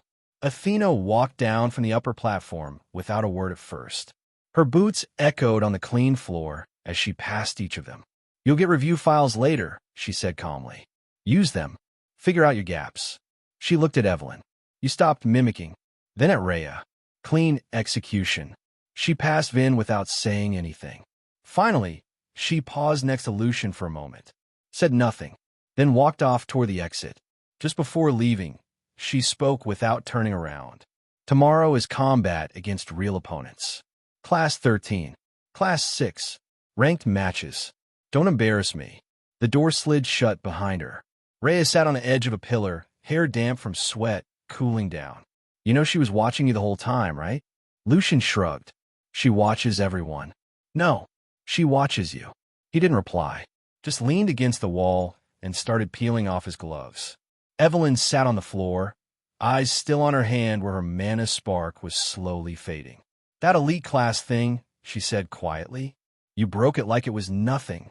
Lucian looked at her for a second. "It was slow." "You think I was slow?" He nodded once. "Too predictable." She let out a breath and didn't say more. Silas was lying on his back near Vin now, one arm over his eyes. "That was rough," he mumbled. "My knees are still shaking." Vin didn't move, didn't talk, just stared up at the ceiling, his eyes looking half asleep. "You gonna talk, or what?" Silas asked. Vin finally spoke, barely above a whisper. "Too much noise?" Silas blinked. But Vin was already quiet again. Lucian stood and started walking toward the exit. Rhea followed a second later. Evelyn stood slowly, dusted her pants off, and glanced at the others. "We getting food, or what?" Silas raised a hand weakly. "Ramen. I vote ramen." Lucian didn't stop. "Fine, but I'm not carrying you if you pass out." "I'll crawl," Silas muttered. Vin stayed still for a while, then got up without a word and followed them. The hallway outside was quiet. Just the soft buzz of overhead lights and the low hum of the training floor powering down behind them. Zenith Week was here, and for Class 0, this was just the start. Got it. Here's the continuation with the arrival at Zenith Week, capturing the anticipation, the atmosphere, and the reactions toward Class 0, all in an anime style, grounded in cinematic tone, just how you like it. The sky over the Zenith Dome was dull gray, like the calm before something that wasn't going to stay calm for long. Storm glass walls curve high into the air, layered with flickering holograms and names floating like legends carved into mist. Crowds filled the outer walkways, buzzing with chatter, cameras, and energy that tasted electric. Everything about it screamed event. Lucian stood near the landing zone, coat brushing lightly against his legs in the breeze. Beside him, Evelyn stretched her arms behind her head, already scanning the scene like a predator trying to blend in. Rhea was quiet, as always, dark eyes flicking from corner to corner like she was memorizing exit points. Silas looked like he hadn't slept. Vin didn't even blink, just kept walking like none of it mattered. The shuttle door behind them closed with a hiss. Class 0 had arrived, and the crowd didn't care. They walked past groups of older students in matching uniforms, some from other branches of the academy, some from rival schools like Obsidian Star or Moonvale Hall. Most were fourth years, battle-tested, tall and confident. Some wore scars like fashion statements. Others had weapons on display, eyes sharp with arrogance. The moment they saw the Class 0 crest, a few chuckles followed. One girl tilted her sunglasses down and whispered something to her group. A boy with platinum hair made an exaggerated stretch, then clapped slowly. "Ah, the infants are here," he muttered. "How cute." Lucian didn't stop walking. Neither did Rhea. Evelyn gave him a small wave. Silas tried to return a smirk, but looked away fast. Vin didn't even register the noise. Inside the venue, the scale of the event hit harder. Multiple levels coiled around a center stage like a coliseum from a future that never forgot its blood-stained roots. Massive screens hovered in the air, cycling through event schedules, participant names, faction sponsors, and promotional images of past winners. There were press booths with glowing sigils, hunters in slick suits doing interviews, and security drones flying lazy circles overhead. Then the screens changed again. Zenith Week, official start. Participants, 300 plus. Format, survival, dual team, wild card. Ranked observation, on. Live feed enabled. Big stage, Evelyn muttered. Wonder if the food stalls take credit. No stalling, Reyes said. Let me dream, damn. Lucian's eyes flicked up to one of the screens. There were names he didn't recognize, but faces started to stand out. The big ones. Arden Frost, the sword ghost of Everheart. Clara Deneva, Storm Fong, last year's highest-ranked duelist. Michael Tane, blunt trauma incarnate, ranked 3rd in the National Hunter League under 25. All 4th years. All deadly, and all looking straight past them. At the sponsor balcony, the real game players stood. Echelon Industries, Novacorp, Twin Helix, old world names with new world weight. Behind them were the Huntresses, each one known across multiple districts. Eliana Blaze, the Iron Tempest, stood in deep violet armor, her silver hair tied back like a blade about to be drawn. Near her was Miu Koji, one of the youngest to ever solo a Tier 8 gate. Her presence alone made heads turn. Lucian's eyes caught them just once, then looked away. We're nothing to them right now, Rhea said quietly beside him. Lucian nodded. Yet, behind them, Athena walked calmly into view, heels clicking against the polished stone, eyes forward, her coat swaying lightly with each step. She ignored the cameras, ignored the chatter. The announcer system echoed across the dome. Participants, make your way to the lower hold. Your badges and housing keys will be issued there. Welcome to Zenith Week. Down in the lower hold, the atmosphere changed. No crowd, no sponsors, just participants and cold lights. They lined up to get tagged. A drone floated by each one, scanned their vitals, stats, and abilities, then printed a dark band that locked around the wrist. Lucian's read. Lucian Black, Rank D, Class 0. Ability tier, not applicable. Unique type, confirmed. Observation rating, 100%. The drone paused for a second longer on him than it did for the others. He didn't comment. Looks like they're watching us, Evelyn said, reading her own tag. Silas glanced at his and frowned. Only 68% for me. Rude. Reyes was 79%. Then didn't even check hers. Just pocketed the card with her room number. As they started moving toward their designated quarters, a group of students from another academy passed by.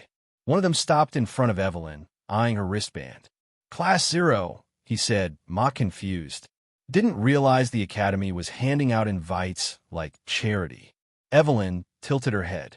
Didn't realize 4th years still wore their daddy's ego like a badge. His smile froze a little. Then he scoffed and walked off. Rhea chuckled. Quiet.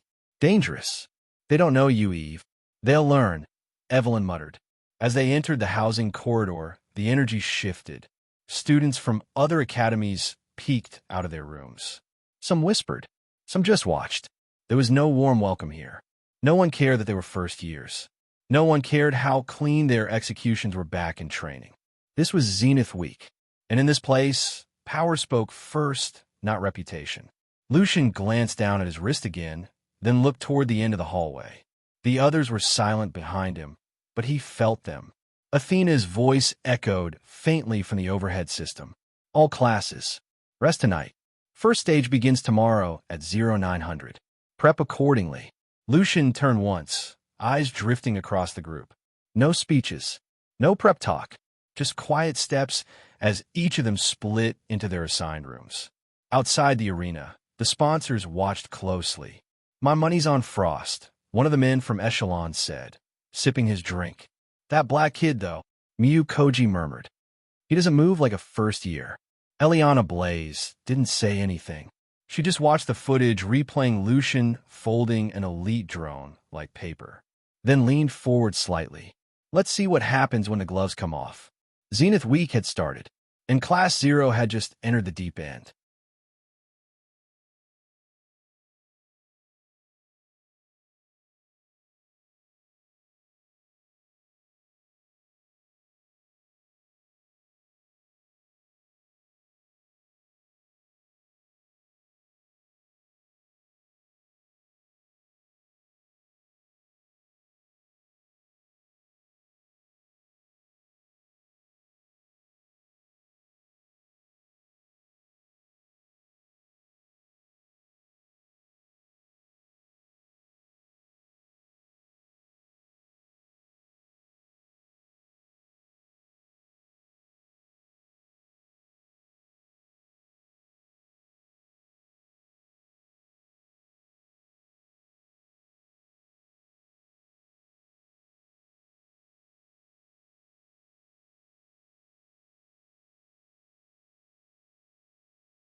Lucian stepped into his room and let the door slide shut behind him.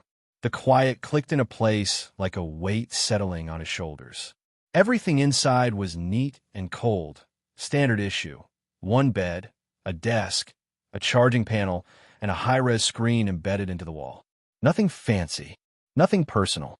He dropped his duffel bag to the floor and sat down on the edge of the bed. The hum of the vents above was the only sound.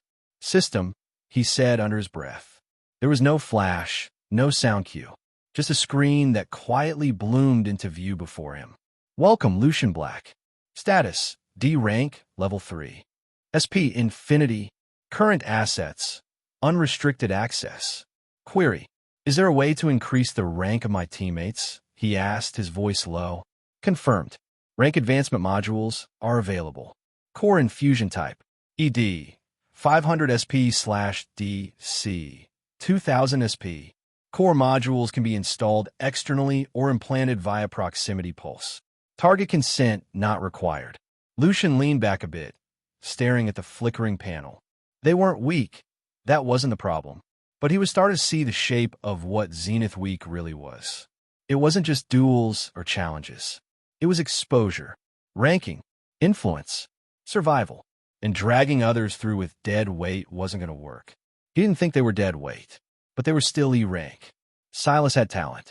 Rhea had awareness. Vin was a silent killer. Evelyn was a wild card now. But that was all potential, and potential didn't win matches. Power did.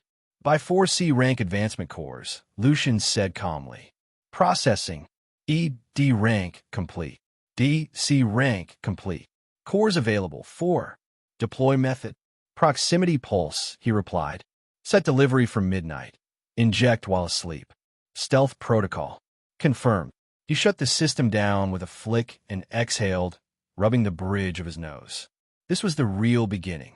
Everything before now was training. This was the stage where names got carved into stone. He didn't want to be the only one standing when it was over. The next morning, Silas was the first to notice something was off.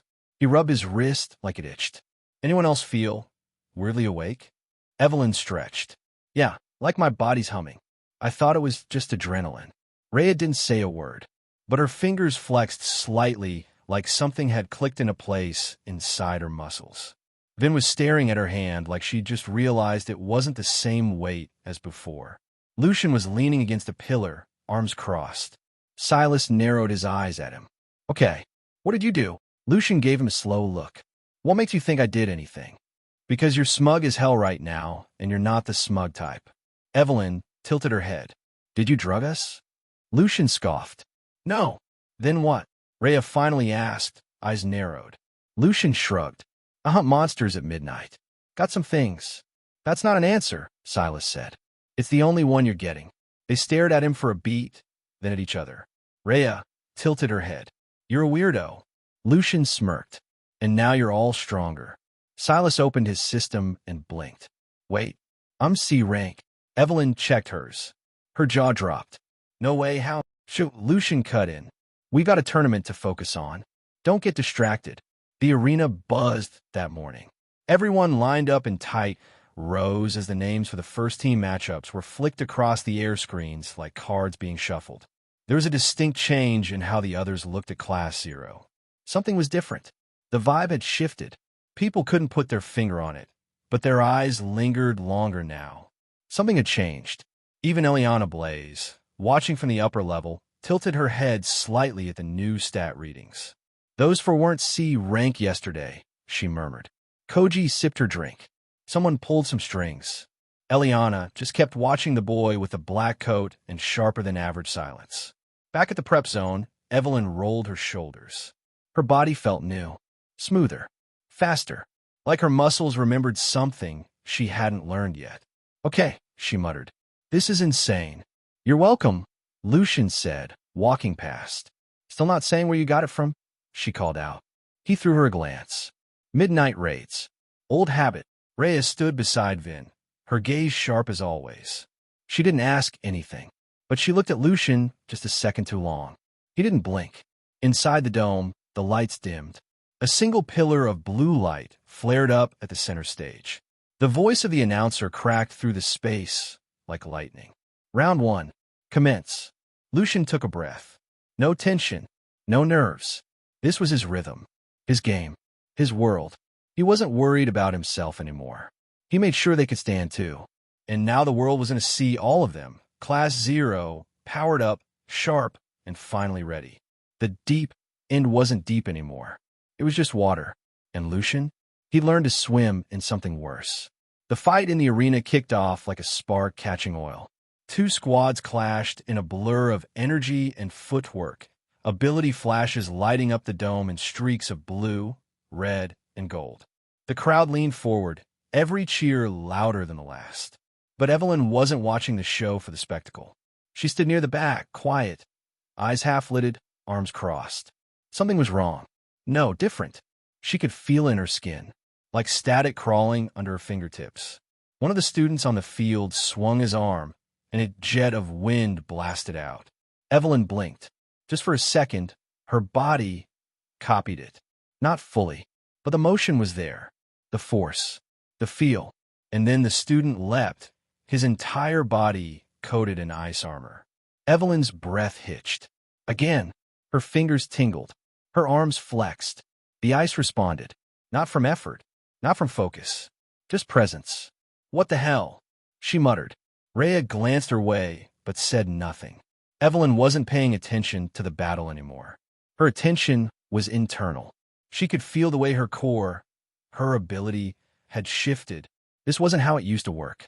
Before, she needed eye contact, physical touch, time. Now, she just had to be close. That's not all, she thought. The wind user clashed with the ice wielder. Sparks flew. Ice shattered. Wind roared. Both powers bled into her.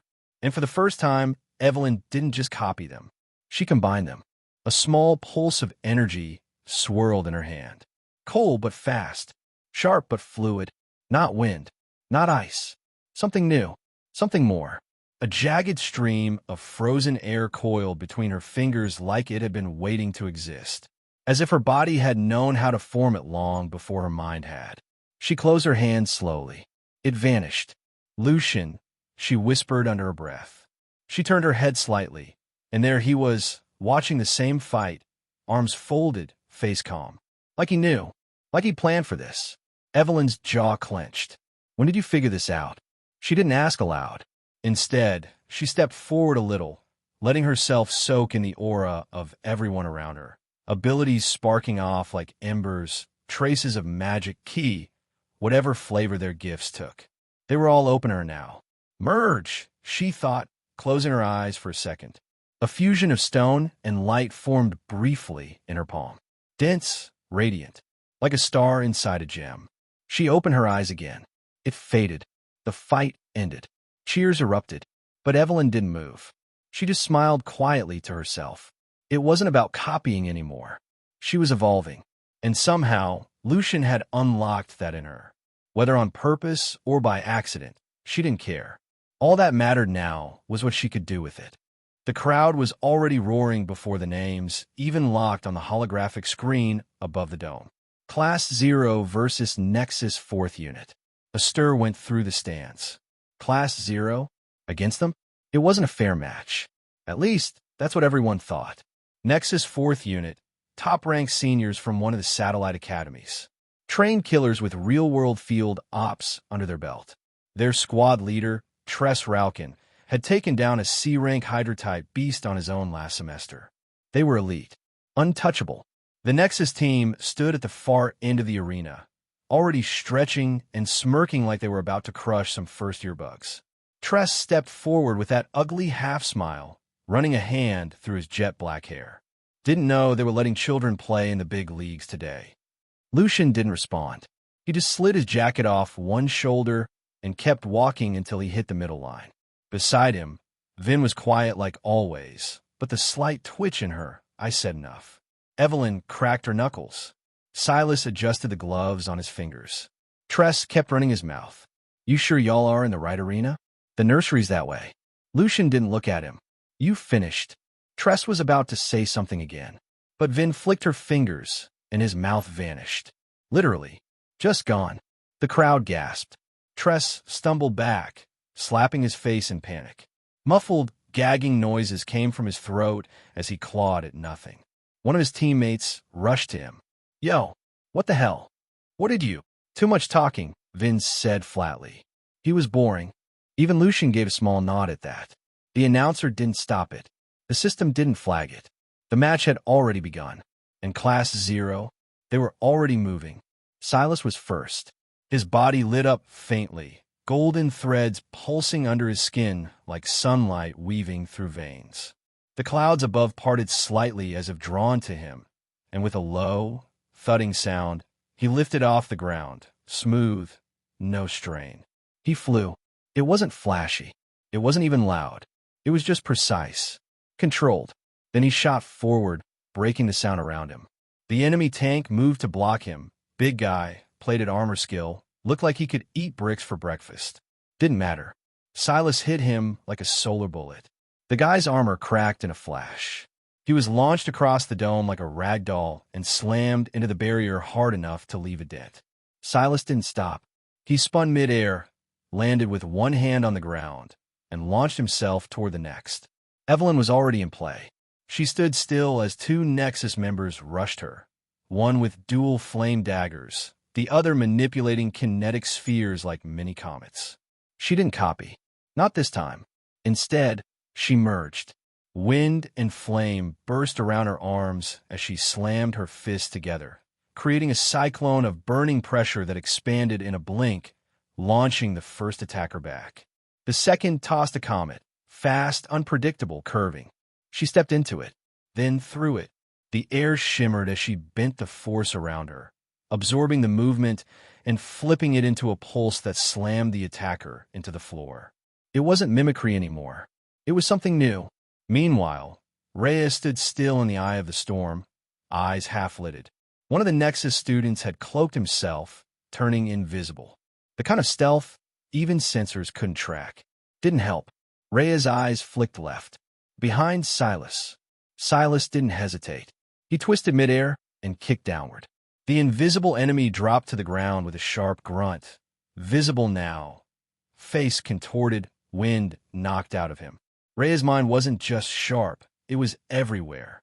Her telepathy picked up intent. Thought. Emotion. She was a strategist born mid-battle. Two more Nexus fighters tried to flank Vin. Bad choice. One summoned a crystal lance. The other moved through shadows, probably a blink type. Vin blinked too, literally disappeared, then reappeared between both of them. The crystal lance shattered before it finished forming. The shadow stepper never got the chance to vanish again. Vin's hand moved like a whip, and his arm twisted unnaturally before a short, sharp scream cut through the air. No blood, just brutal, exact pressure point magic. She didn't move loud. She didn't move fast. She just moved perfectly. At the center of the chaos, Lucian hadn't lifted a finger. Yet, he watched as the last remaining Nexus student, a girl with magnetic field control, tried to pin Evelyn down with metal shards drawn from the dome structure. The shards vibrated violently, hovering like a minefield. Evelyn smirked and extended her palm. A swirl of gravity and kinetic force compressed into her hand. The metal pulled inward instead of launching. Then she slammed it into the floor, detonating the field outward in a controlled blast. The metal storm collapsed on the Nexus girl like a thunderclap. Done. Silence. No cheers. No claps. Just the sharp breath of the crowd, trying to process what the hell they just witnessed. Class 0 didn't celebrate. They didn't gloat. They just stood there. Lucian looked at the screen. All names blinked red. Victory. Then he turned and walked off without a word. The others followed. Vin passed the still panicking Tress. His mouth had returned, but the man was sitting against the wall in silent horror. Vin bent down and whispered, "Talk again, and I'll take your voice box next." Tress didn't respond. He couldn't. The moment Class 0 left the dome, the whispers started. People leaned over balconies, huddled in corners, eyes locked on the footage playing on repeat above. That was Class 0. They didn't even go all out. They're just first years, right? Who trained them? Inside the observation room, Athena stood with her arms crossed, watching the entire fight with her usual unreadable face. Behind her, a few instructors murmured nervously. "They're not supposed to be this good." Athena just sipped her coffee. "Maybe your class should have eaten their vegetables," she said quietly. They didn't respond, because now they knew. Class 0 wasn't just here to participate. They were here to change the game. And the game was already bending.